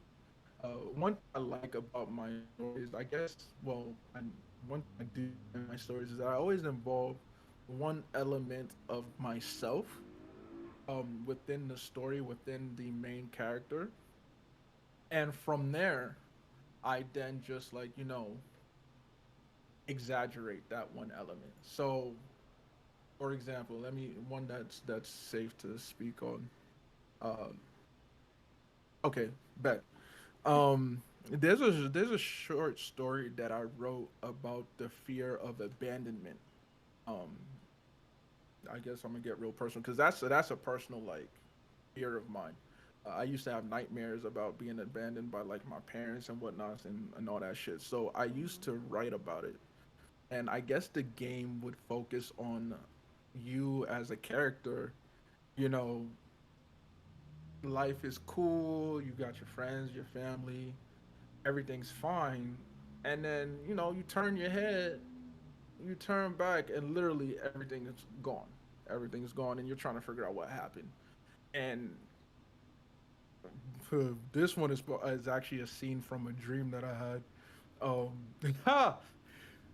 There's a dream, a reoccurring nightmare I used to have where I'd be walking with my parents, and one like we were outside. There's a huge red brick wall to the right, and I'm walking with my parents. I got a little ahead of them. I look back, and they're gone, and I'm just like, "Yo, what the hell happened?" And when I look up, on top of the wall are just birds, black birds, midnight black birds, just Mm. intermittently spread across the wall, See, and nope, they're all like nope, look well fed. They all look very well fed, nope. and you can imagine where me as a kid having a recurring nightmare where my mind went. And so I was like, I've always wanted to put like that scene, that particular scene, like in an actual game. Or honestly, you might end up seeing it in one of my future writing projects, Yeah. and whatnot. So yeah, I guess it would have to be a horror game. It would definitely be a horror game. It'd be that one with the music. You know, I gotta have the creepy music. It has to be all about building that suspense and that tension.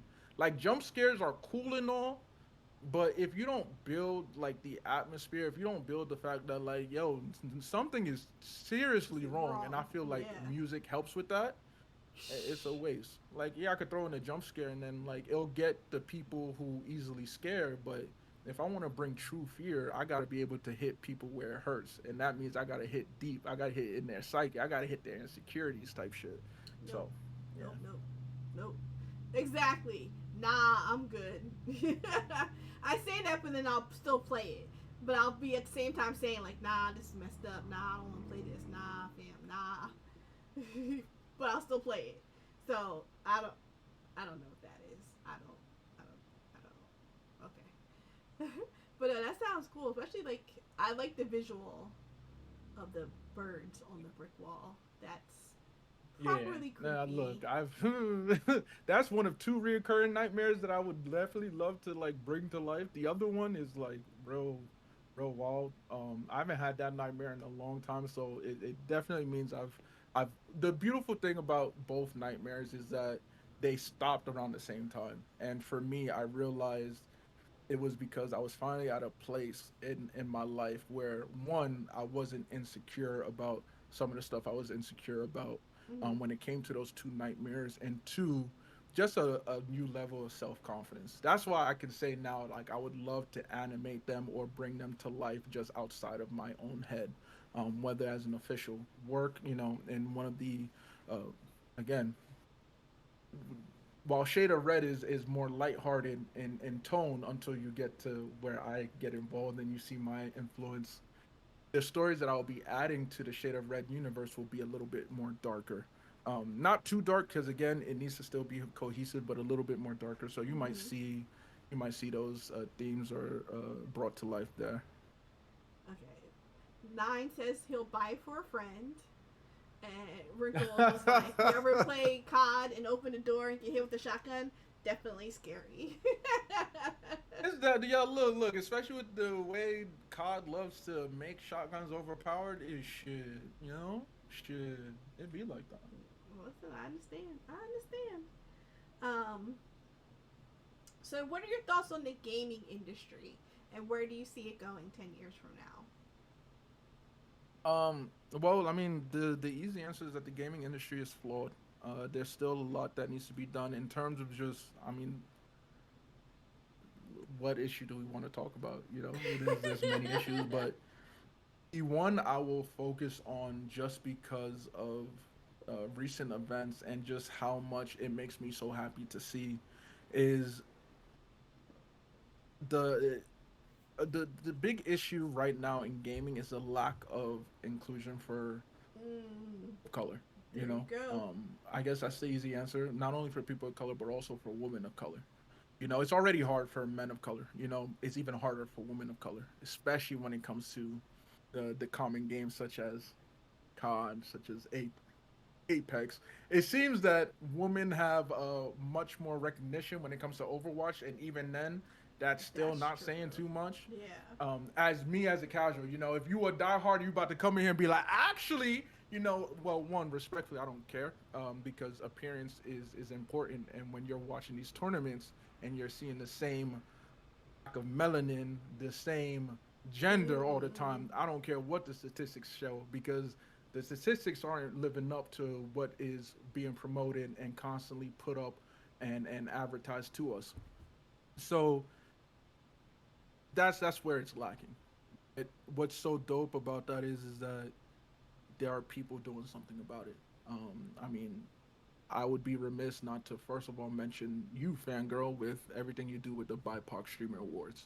Thank you. Um, I know this wasn't a question asked, but one of my favorite moments or memories about streaming was actually the BIPOC Streamer Awards. Was the fact that I started streaming in January of 2021. No, 2022. Damn, yes, 2022. And that's when the BIPOC Streamer Awards started. So I hit Mhm. affiliate on my birthday in January. The ceremony was in like May, and so me in the short time that I've been streaming, I got nominated for two categories for the BIPOC Streamer Awards, and I was like, "Hey, yo, I maybe got 20 streams to my name, child. Maybe 20 streams to my name. The first couple weeks of streaming, I was at a hotel because the apartment was getting renovated. So I'm streaming for maybe an hour and a half on hotel Wi-Fi, mad janky from a PS4. Like shit not looking sweet, and folks, nominated me for the BIPOC Stream Awards, and I was Mhm. like, "Yo, that's dope," and that like gave me so much confidence as a content creator. I was like, "Bro, I've been in this joint for how many months?" And people was looking at me like that. Oh, nah, B, y'all can't tell me shit. In the sense of, at this point, I can't be having no self doubts about myself because people are looking. At this point, the only thing that's on me now is to continue to elevate my own game, stay genuine to myself, and Mhm. grow. And so I was able to do that.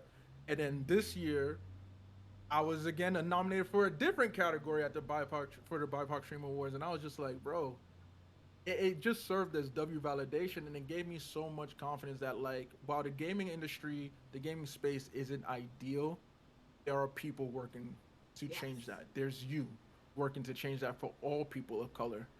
Shout out to All Gold Queen, who's working to change Yes. that for all women and femmes of color with the Call of Duty Black Women, the Call of Duty stream team, which made me so fucking happy because that's the biggest proponent. I like to play COD.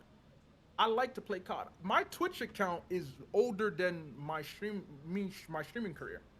I made my Twitch account like almost 10 years ago because I used to follow Optic, Scump, Okay. Crimsix, and all of them Mhm. in the COD competitive space. I was your typical COD bro. I'll be like, oh, what is Crimsix, and oh look, oh Optic this, Optic that, and like eventually I got bored because I'm like, yo, none of these motherfuckers look like me. I wouldn't have a normal conversation with half these people. Look at their friend group. You ain't gonna see nobody as dark as me or anywhere close to me in that friend group. So like, why am I here?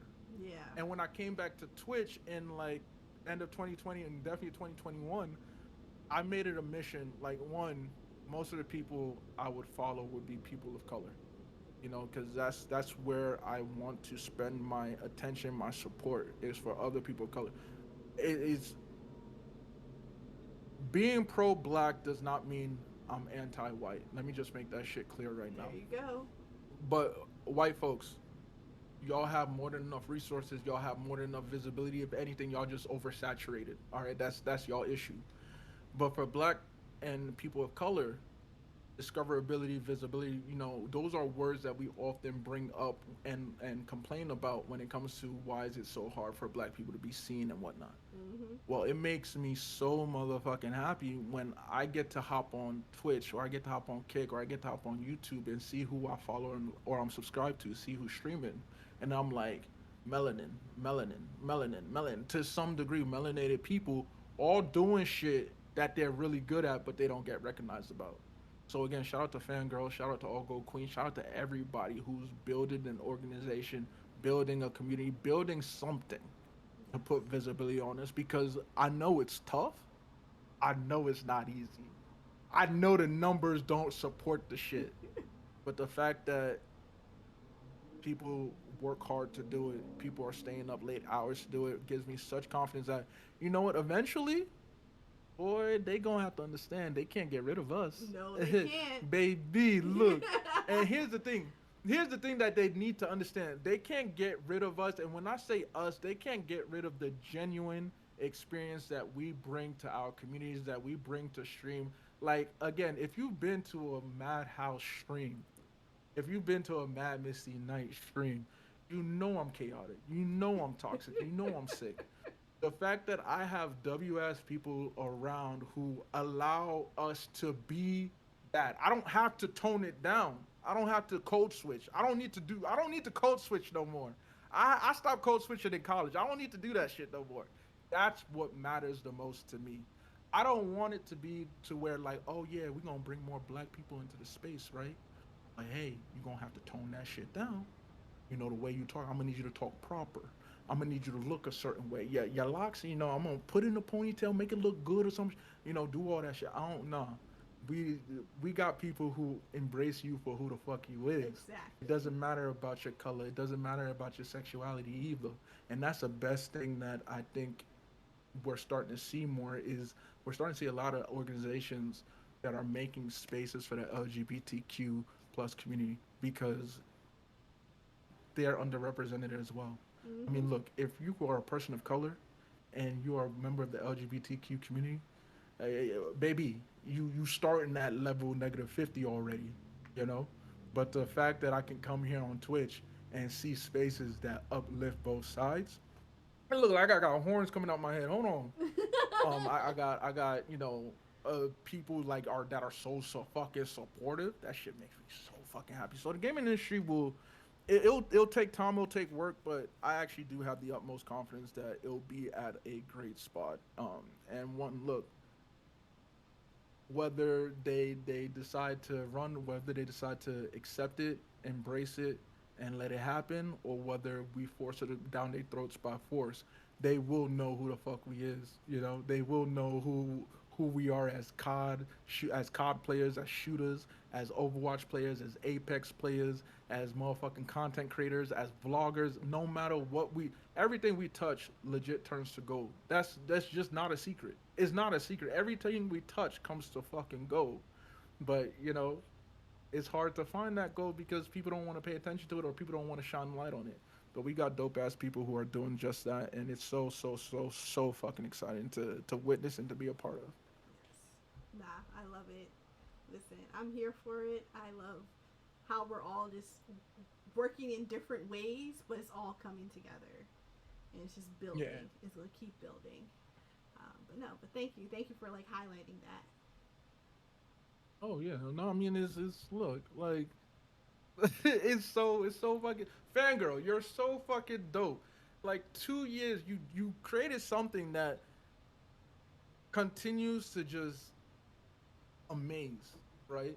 As you continue to figure out how you want to make it look and whatnot. Like no one, I'm not expecting perfection.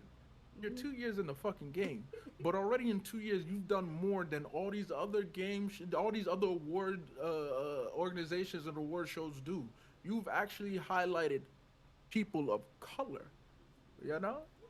For real. Like, not on, like, let me just throw in one black person and four white people in there and just say, hey, diversity, we met a quota.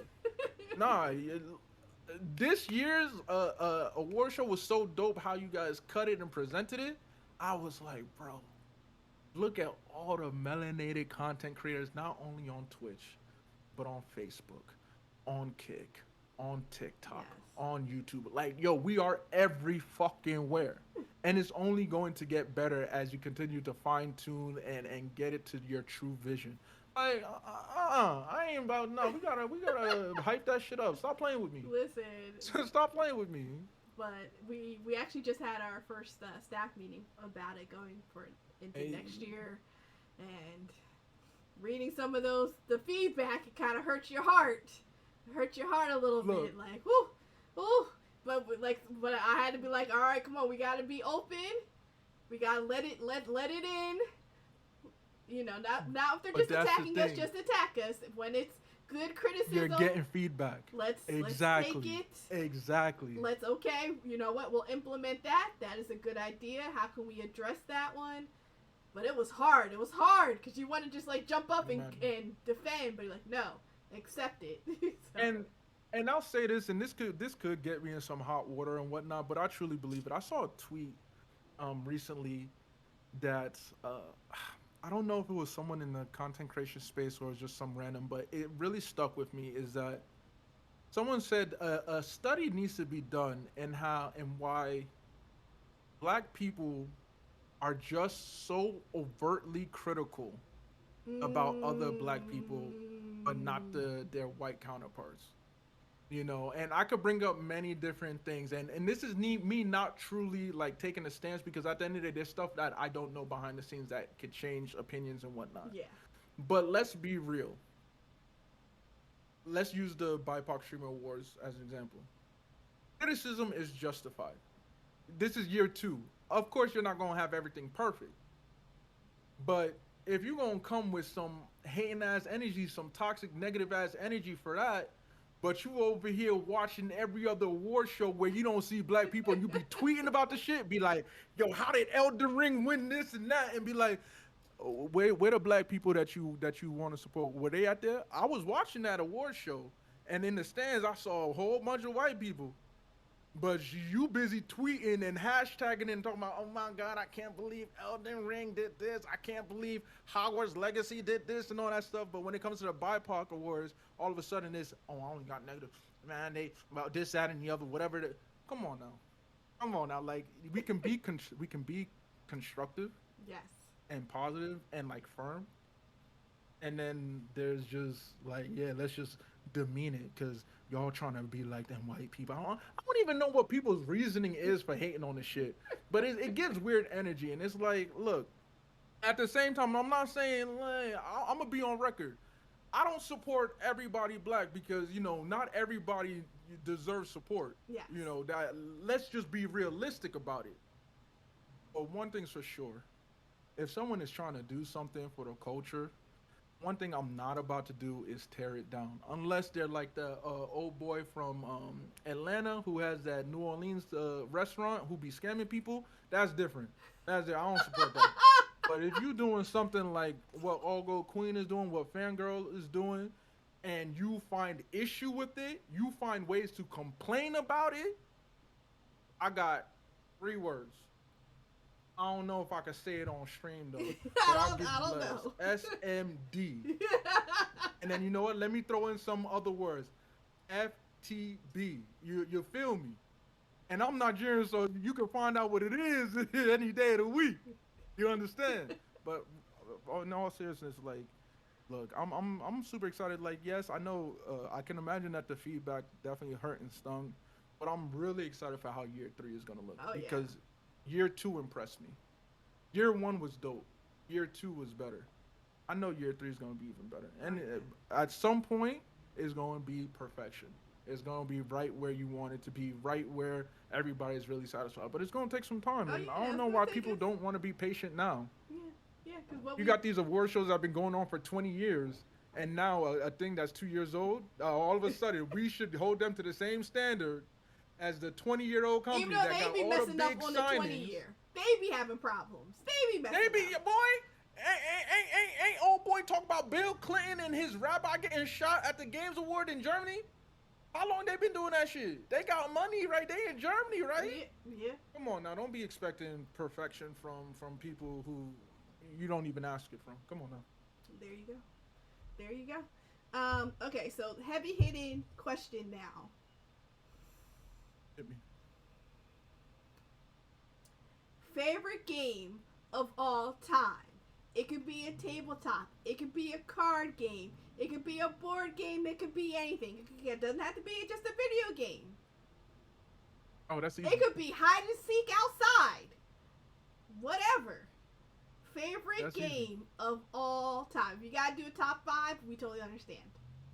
Oh, I already got number 1. Oh, My okay. favorite game of all time is Dungeons and Dragons.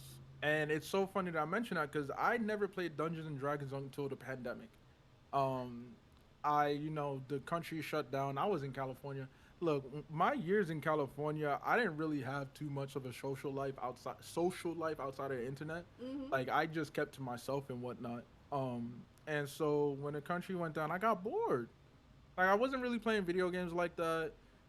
TV and stuff gets boring, and so I just, was browsing the internet and came across the Dungeons and Dragons website, and I was like, man, this is cool. And so I was just looking at the forums, and they were like, join the Discord if you would like to play Dungeons and Dragons, meet like-minded people. And I said, fuck it, why not? So I did that. And I'm in there, and I'm like, oh, there's some nerds in here. Oh my god, like this is your typical D&D, Like for real. motherfuckers, sitting in the back of the comic book shop and shit. I'm like, oh, people really about it. I said I'm excited. So I did my first ever campaign, and I was like, I get to role play a character, and the thing that was cool was during the pandemic, a Mhm. lot of people did D&D sessions in person. You can't do that, so everything had to be online. And at first, I thought it was really weird because I'm like, this is what y'all do in Discord. Y'all just sit in VCs because this was before I even came into the streaming space like Yeah. that for real, for real. So I was like, what is this Discord? Why am I downloading Discord? Is it like WhatsApp? Because you know me, I'm the son of Nigerian immigrants. If you, of course, I have WhatsApp. All the aunties and uncles are messaging me on WhatsApp. I'm like, is that another WhatsApp? I don't need another WhatsApp. Please, I don't need another one. And I'm like, Oh, oh my no, god, what is Discord? I'm like, VCs, and so we in there, and I'm like, so what are we about to do? Like, how do we play D&D? I'm seeing like there's character sheets. How does this work since you can't meet in person? And we just in VCs like we are as streamers. So like, it got me ready for what was inevitably just a normal thing.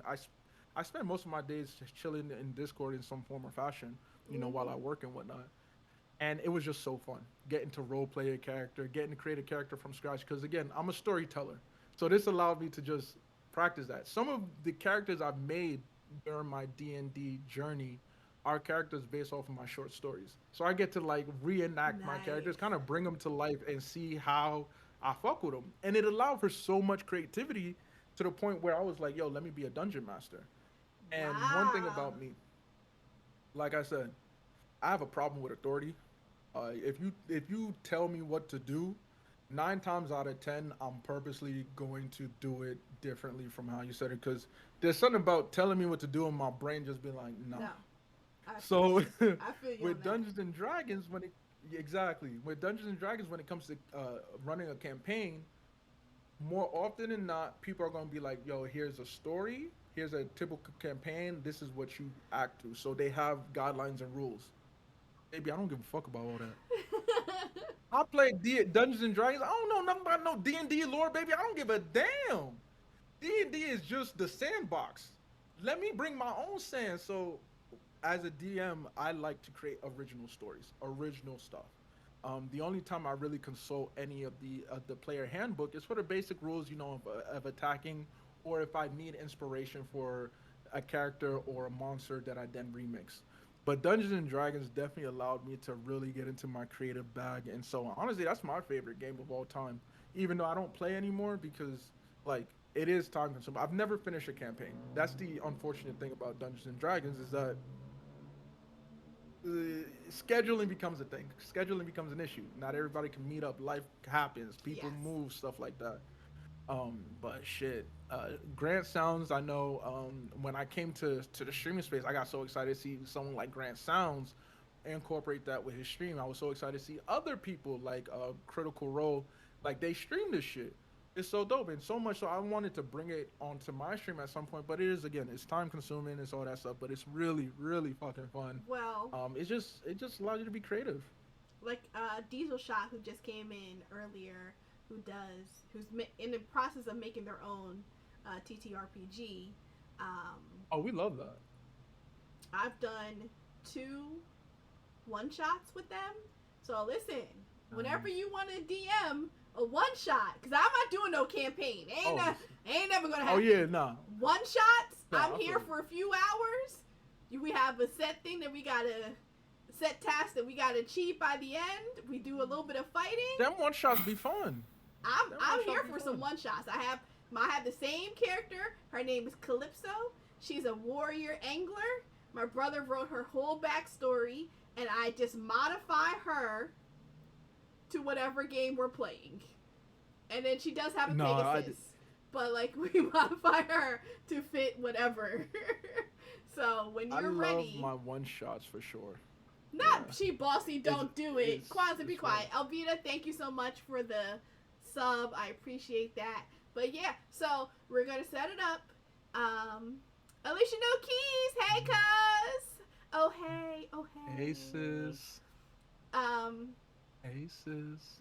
but yeah, so now you get to be the DM. And No, Look, I'm the type of One person shot. to understand this though. As a DM, your mistakes. Yeah, you roll a crit fail, baby. I'm gonna make that shit hurt. I'm gonna make you pay for that shit. You fail your skill checks, you gonna feel that bitch. Wow. You die, you die. Like not so much that I make. I don't try to kill off my party. I do like to put them in challenging situations, but I'm the type of person that's like, look, I'm gonna make you think. If you want to just bash your way through the campaign, just be like, we fighting everything, maybe you will die, and I will not save you. I will not save it. I'll give you like an opportunity to save yourself, Yeah. but you only get one. Oh And after man. that, if you die, baby, who told you to fight? Because that's one of the things I loved about D&D is that I was of the when I first came into it, I was of the mind that oh, every time you get in a confrontation, you gotta fight. Like D&D is about combat, combat, combat. And I learned really quickly, like no, this D&D is a story, and that's why I fell in love. It's like oh, I get to tell a Yes. story. I Yes. get to act out a story. Like my favorite campaign, um, the DM me as a type of person, if you waste my time, you lose my interest so quick. So I made a character, a dark elf, a drow, and technically they're the black people of D&D. I didn't even know this. I was just like a dark skinned elf, well, an elf from the underworld. Hell yeah, that's my shit, boy. We in hell with it. Let's go. Not knowing that I picked the one race that is treated like black people. So not a lot of people like him, right? And I'm like, I bet. So I'm in a party with very diverse group of people from all over the world. Literally, like the DM was a young black woman who was teaching and living in Japan. She was our Oh, DM, cool. and so we're playing, and I'm into character, and I'm gonna be honest. My characters are like the like yo why are we here type shit. Like you need to give me a reason or I lose interest. And she knew that I was like kind of losing interest, especially with some of the party members. I was like, my character really has nothing to do here. So me as a person, I don't want nothing to do with this. Like, so she decided to, in order to keep my interest, he had a scenario where we came into town. It was zombies. We were fighting zombies, and then I found a baby elf, a baby drow. Oh. Everybody in the party, the DM and everybody in the party thought I was going to like throw the baby off a cliff or something. Me, I saw the baby and I was like, this is my child. And everybody's like, wait, what? They were like, hold on, time out, time out, time out. Time out. They were like, wait, Prince, wait, you keeping that baby for real? I'm like, Yeah, I'm yeah, strapping there's the a baby to baby. my chest, and we gonna roll. Like, what I you became, mean? I went from being an elf that like, if you touch me, I will cut off your hands. We was in a brothel, and you know the what's the word, the courtesans. You know, you of course in the brothel, you know they got their own agendas. They trying to rob you. So my character, you know, kept a necklace of souvenirs of the people that I've killed in the game. It was found. It was a necklace of tongues. It Oh, was found. We got kicked out the brothel. You know, the party was like, "Hi, why?" I said, "Why they going through my shit? Why they going through my shit?" that's true. We went down an alley. Beggars stole my daggers. I tried to kill the whole alley of people. I tried to kill all the slums. My own party had to use their abilities to restrain me. So when they saw me come across a baby, they're like, he about to kill that baby. I was like, this my. I became such an overprotective drow father, and they were like, oh my god. The DM, she got so excited because she was like, I legit thought you was gonna kill the baby. I had actually nothing planned for this. I love that. But I guess now we going somewhere. So we create this whole storyline where I'm this, you know, I'm a protector to this child. My people, you know, in D&D, the Drow are very woman focused. The men are basically it's a matriarchy. So me as a male Drow, I don't have as much rights and whatnot. And this baby was a female. So this baby was special to my people in game, and I'm over here protective. I'm like, I'll kill anybody. And be like, yo, my party members like, oh, we can watch her. I bet you make her cry. You dying? I'll kill everybody. Stop playing with me. So yeah, D&D allows for some fun ass shit. Oh god, it's one of my favorite things because it's just so much fun. You let your creative juices flow. You can surprise. Look, I surprised everybody by saying I'm gonna be a daddy. I'm gonna be a daddy to that baby. They were like, "Oh, you're not gonna eat it or something." Like you always play this dark, like I kill everything. You touch me, I kill everything. All of a sudden, you folded. Like yeah, it's a baby. Yeah. And I started hearing voices too. They incorporated Oh. me hearing voices. So I was like, "Yo, I get into character, baby." I was like, "I'm down for this." The voices are telling me that this baby is special. This baby is special. The voices are telling me to protect this baby. Baby, I'm protecting this baby. This is my As you daughter. should. It just it sucks though. The downside with D&D, like I said, campaigns never get finished. We never finished that campaign because we had one member of the party who just liked to bash everything, and we came across a giant turtle in the forest we had no business with. Oh, leave the And turtle he decided to alone. bash him. Oh.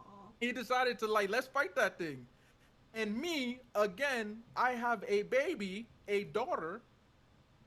I legit said, "Oh nah, y'all not about to endanger my child." And I was like, I'm not staying in this party. I'm leaving." And the DM was like, "Oh shit." But the dude kept doing it to where everybody was like, "You know what? We're done with this whole campaign." And I was like, "Damn, I really wanted to finish the storyline. See, what get a time skip. Maybe I'm gonna be a retired father with a daughter who takes after me. She a cold blooded assassin Yeah. with who may have feelings, who may not have feelings, but we never got there. We never got Oh, that's a shame. Mike City, thank you so much for the sub. Avide, though, thank you so much for the 2 subs and gifting a sub to 9 as well. I appreciate that. Thank you. So, final question of the night. Thank you so much for dropping so many gems. We have been enjoying it. Great, great interview. Um, what is something, what would you say to somebody who's first starting out in their streamer content creation journey?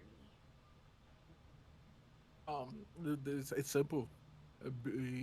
Be genuine and have fun with it. Most importantly, have fun with it. If you can turn on this stream Mm-hmm. and you're just like, ugh, I don't want to be here, or like, ugh, please don't stream. Turn that shit off. That's Take true. time to yourself. Like, Yes. it should never be like, oh, I feel forced to come here. There are, and I'm not. Let me not be a hypocrite. There have been some days where I hopped on, and I'm like, I'm a little too tired, and maybe I don't stream as long as I do. But one thing about it is that as long as I put on that stream, whether I'm there for 2 hours or I'm there for 5 hours or 18, it don't matter. I'm able to have fun. Like all the wild, the humor, the laughter, I don't force it. Like this is who you see is who I am. And one thing about it, like if you don't believe me, ask the people that have met me IRL, that have met me through Twitch. I'm the same person through and through. And so if you want to get into this space, just be you. Whoever you are. As long as you're genuine, as long as you're like a good person, there's someone for everybody. Understand that. There's someone for everybody. Yes. You'll find the people that rock with you. And that's without a doubt. One thing I hate about the content creation space, especially nowadays, is that people like it's a word that I dislike using. I use it myself, but I dislike it in the context. Most people use it as like, oh, we gotta grind, we gotta grind. Mm. Ain't nothing wrong with the grind. But when you're grinding and you're not having fun, please miss me with that shit, honestly. Because what's the point of the grind? I can say that I'm grinding. I can say that I have sleepless nights. That my sleep schedule is fucked. That's without a doubt. I can say like, oh, the gray hairs are growing, are expanding in my beard and whatnot. But at the end of the day, with everything I do as an editor, as a writer, as just a content creator, I still have fun with it. I feel so accomplished working on it. I feel accomplished when I get it done. Like I love doing what I do. That's why I can continue doing it. If that shit is gone, baby, that shit will show. And when Mm-hmm. that shit shows, that's when people start stepping away. There have been a few people, that throughout the years that when it became apparent that, oh man, it got to be about the money. And first of all, ain't nothing wrong about making it about the money. Nope. If that's what you wanted to be your journey to be about, by all means, do you because closed mouths don't get fed. People got to eat out here. We got to make money. Money makes the world go round. But there's a way to go about it where it's like, damn, they're making money, but they're having fun doing it. They love doing it. I can feel the love. I can sense it. Like when I go in there, it makes my fucking day. Yes. There's so many WS content creators that are in this chat right now. When they stream, I hop in there and I'm just like, oh yeah, I'm about to have a good ass day. Yeah, I'm about to chill. I'm not about to be like, oh, like, ugh. And when I do come across a stream where the vibes get, as soon as the vibes turn off, I'm out of there. Because what the fuck? Why you on TV if you can't have fun? That's Why you true. out here to complain? To be mad? Boy, you could do that without me seeing. I don't need to see this shit. And you know what? I'm gonna help you. I'm gonna just leave. I'm gonna just leave. Now we both helping each other out because you need to vent, and I ain't here for all that venting shit. I came on Twitch or Kick or YouTube or TikTok to enjoy myself and to enjoy your content. Yes. That's the one thing I love. I will get behind anything. I will support anything if I know that you love what you do. If I can feel the love, baby, you have me forever. There you You go. have me forever. So if you want to get into this content creation shit, if you have it, if you're shy, you're nervous, just have fun with it. Whether it's a no cam, whether it's a single game, whether it's just chatting. SB and Grant showed me that you don't even need to be playing the game to be a streamer, and that's what really Number one pushed me. pause screen. God, like yo, it was just like, wait, so you don't need to actually play the game on Twitch? I was like, I thought that was the requirement, Nope. and I thought you had to be good at the motherfucker. Like I don't consider myself a good shooter, a good gamer at all. Nowadays, y'all done talked to me enough. At the end of the day, I'm Nigerian. I got my own pride. I like to call myself Big Mora when it comes to that Overwatch shit. When it comes to Overwatch, I'll talk my shit. Don't play with it. Don't play with it. Don't play with it. Don't play with it. I handle my own in Overwatch. Big Mora, motherfucker. I'm a WS healer. If you ask about me, you feel me. But when it comes to other games, it's just Big like, Mora. I felt like you had to be really good at that shit. No, the fuck you don't. Nope. You just have fun, baby. How many times y'all done see me play DBD and do some boneheaded ass shit? I can't even loop a killer on DBD. I just be having fun running for my life. How many times you see me shoot? Look, the first few days when I started streaming Fortnite, on last year, I was playing with Icy Puma, Pop That Cooch, All Go Karma, AB. For me to get one or two kills playing with them was a journey. I be shooting. Hey, I'm shooting around there. Just shooting around. The person is in the center. I'm shooting around. It took a while, because I had to get back into FPS shit. Boy, I'm decent. People like to say, "Oh, nah, you not." I don't give a fuck. I just like having fun. Yep. You see, if you catch me on Fortnite, you see we do Fortnite customs. We do COD customs every week with Mad Missy Night. And again, I can't express how much people like All Go Karma mean to me because they allow me to do what I do very well and have fun with it. Mad Missy Community Nights have been such a W every week, double digits turnout, people showing up, people having fun. And we're taking screenshot clips every time, and all we're doing is just being toxic towards each other. As far as I know, ain't nobody like, oh yeah, this is my chance to, show off I'm a big sniper. Because at the end of the day, what is it gonna do for you? I ain't about to call up Activision and be like, yo, Activision, oh my God, Activision, hey, this person so-and-so, they sniped the shit out of me. Boy, you should call them up. Yo, Optic, where they at? Well, you need this. Hey, you ain't getting signed from this shit. I come in a custom, baby. They call me Tactical Prince. They call me Toxic Prince. They call me Proxy Prince. I'm going to hit you with all the bullshit. I'm going to carry your RPG and try to blow your ass up. Shout out to Balloon Puddle. When we was playing Fortnite, Balloon hopped into a whip. She ain't touch a gun the whole time. She was just in the car running people over. That's just like, yo, it's just genuine fun like that. That's all I care about. That's what all I base my whole content around, just the ability to have fun. That's true. With your homies. Yeah. Like, that's all I want. Community. That's the true sense of community. To be able to have fun with each other, to grow, to hold each other accountable, and just be great. So, have fun. All Go Karma, thank you for coming by. I appreciate you. That's my duo right there. Listen, we're gonna pull everybody. I'm gonna get signed one day. It's crazy. Honestly, them knife throws. If look at some point, I might as well say it now. There's a video project I'm working on for Mad Missy Nights, that like showcases me and Karma from our point of views. Not only when we interact with each other, but just interact with others. But there is actually a couple of clips where it's just me and her and COD Customs going at each other. I'll be around the corner, she hit me with a knife. We talking shit. She's lying down, I'm in there, I execute her. We talking shit. Like, that shit is so fucking fun. We can do that with no love lost at all. Mm-hmm. Like, Karma is a special person to. You see how I gloat about Empress, and that's the love of my life. I will big up my friends like Algo, Karma, Pop That Cooch, because these people mean a lot to me. Like, these are people that I got to meet in this space, and it's not just about streaming. It's not just about gaming. It's transcended all that. Because here's my motto: we not family for real, if I don't have if I can't communicate with you outside of the initial medium that we met, i.e., if I met you via Twitch, we for real peoples. If if I stepped away from Twitch or you stepped away from Twitch, can we still communicate with each other?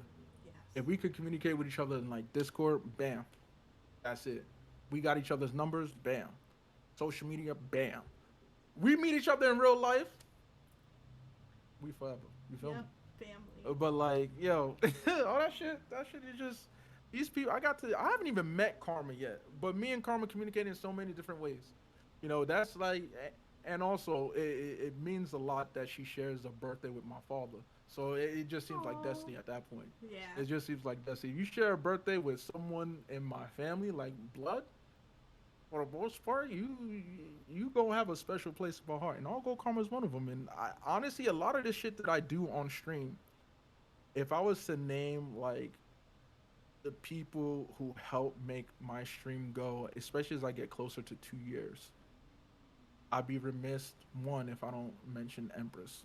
You know, Empress has allowed me to evolve and elevate my game as a streamer with all the knowledge she has shared with me. I mean, I get to be on a PC. This is her PC. I don't own a PC. This is her PC. We live together. She shares her PC with me so I can give you these overlays. This overlay you see, I made this shit. If I was still on the PS4, you was just gonna get a me in the corner and just the game, and we'll be playing that same game for 19 hours, baby. Ain't no switching up. Nope. But because of Empress, now we can do this. We can have just chatting. We could watch shit. We could dance and turn up the Afro beats. We could do that. All Go Karma been with me literally since I started my streaming journey. She's my duo for a reason. A lot of the shit we do now, I do with her help. Mm-hmm. Mad Missy Nights is one of the most favorite things about streaming for me.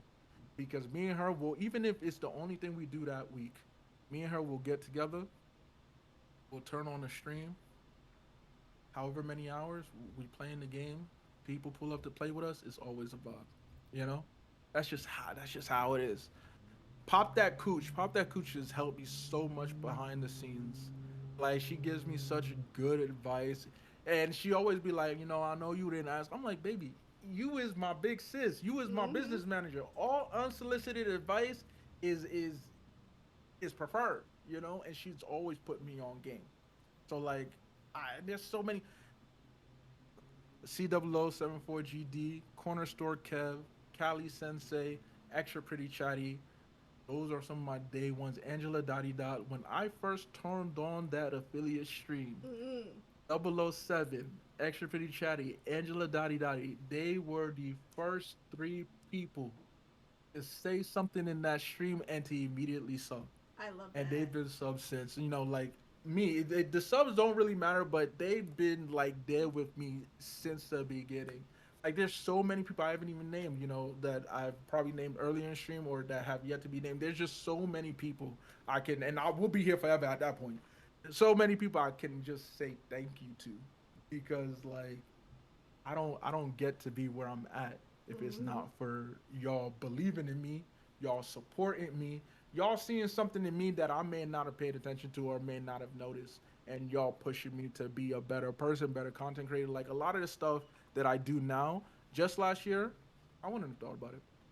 Me video editing my own content and content for others, nah. I was just an audio editor for podcasts. Mm-hmm. Do I do video editing now because I have the resources and I have the desire, and I've acquired the knowledge thanks to the people I associate with. You know that I've been able to evolve myself as a person, as a man, especially that. Let that not be that one cannot be missed. As a man, as a black man in this space, there's a lot of shit that you see. There's a lot of shit that you hear about, good and bad.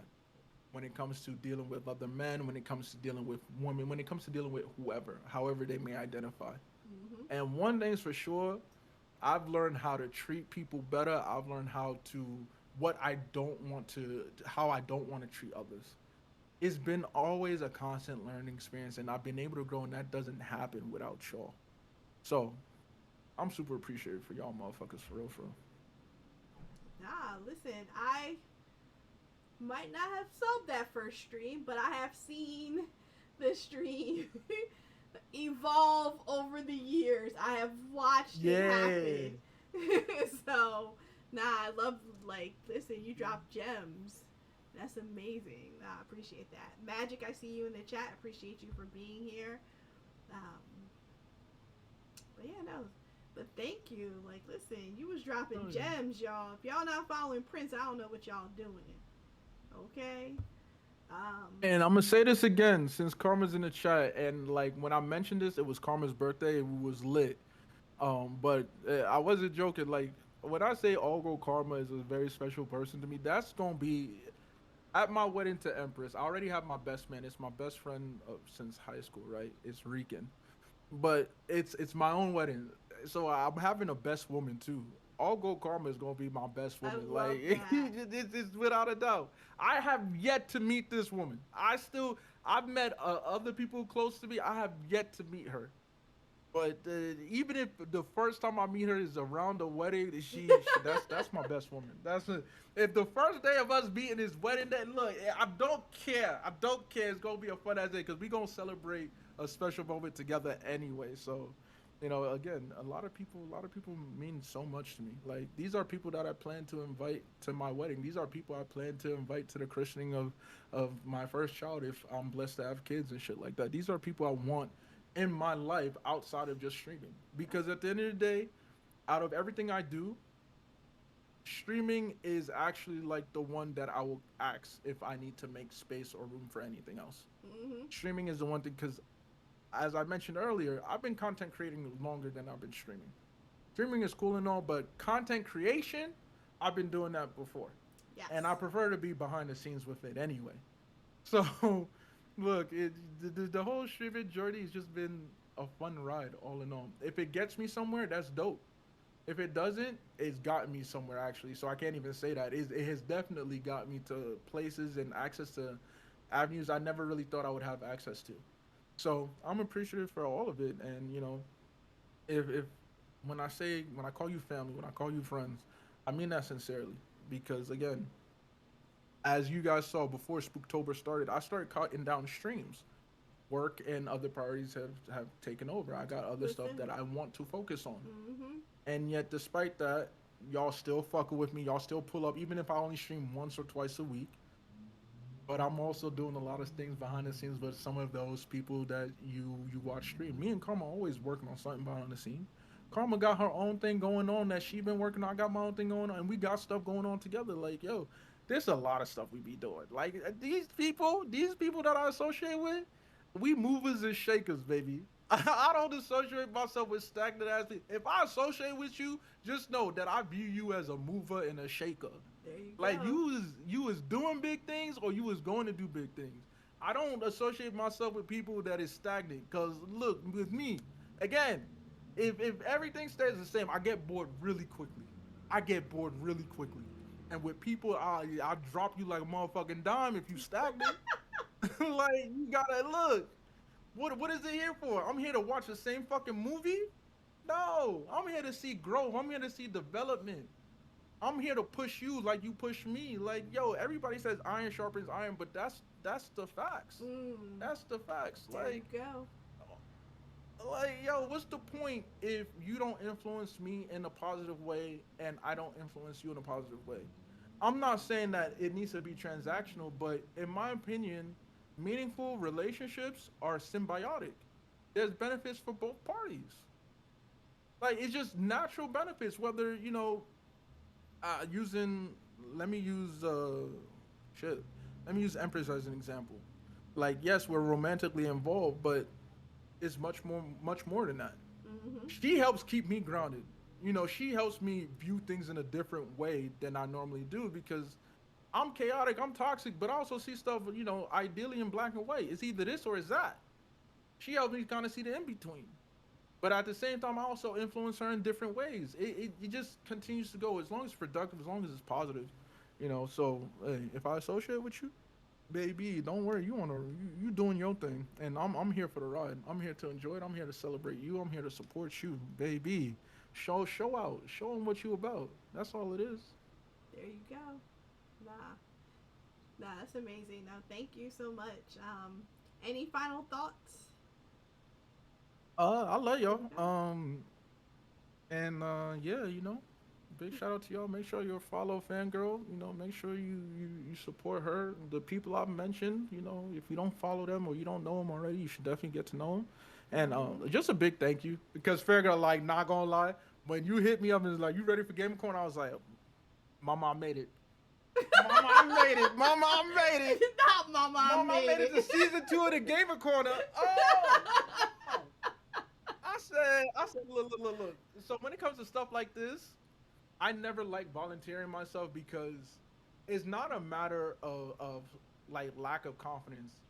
To me, if you're asked to join something like this, that means all the hard work, all the stuff, all the late hours, all the sleepless nights, all the frustration, everything has been worth it. Yes. Like I never looked at Gamer Corner and was like, damn, I need to be on there.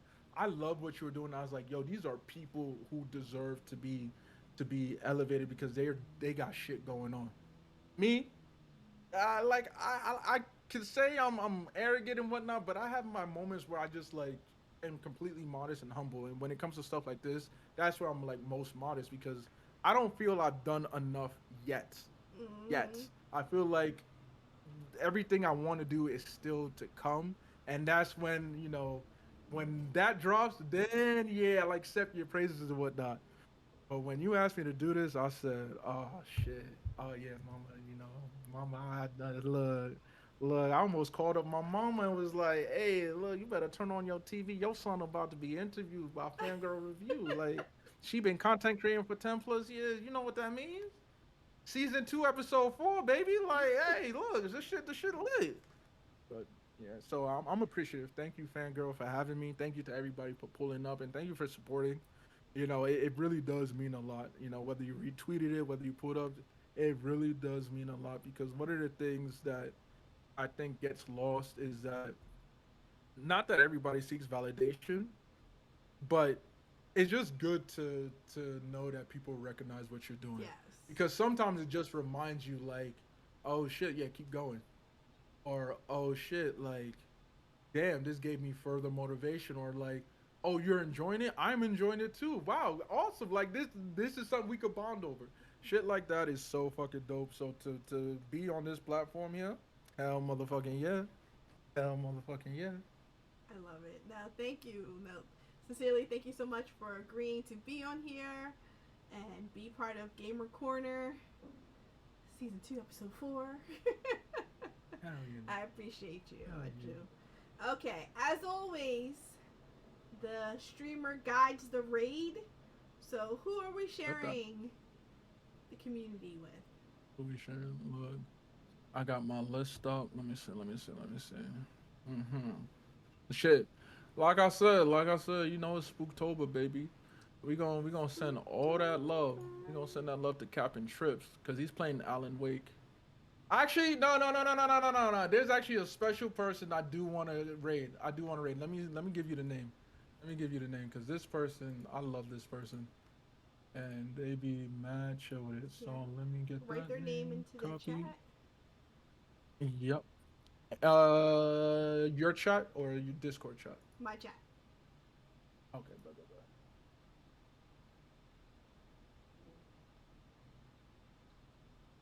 Mm. that person. That's who I'm worried. Is that an I at the beginning? L. It's an L. L. Okay. LPA. So, My fault. I should have capitalized that. no worries, no worries. Thank you, everybody, for being here. I appreciate y'all. Thank you for rating out. Let me make sure I spell their name right.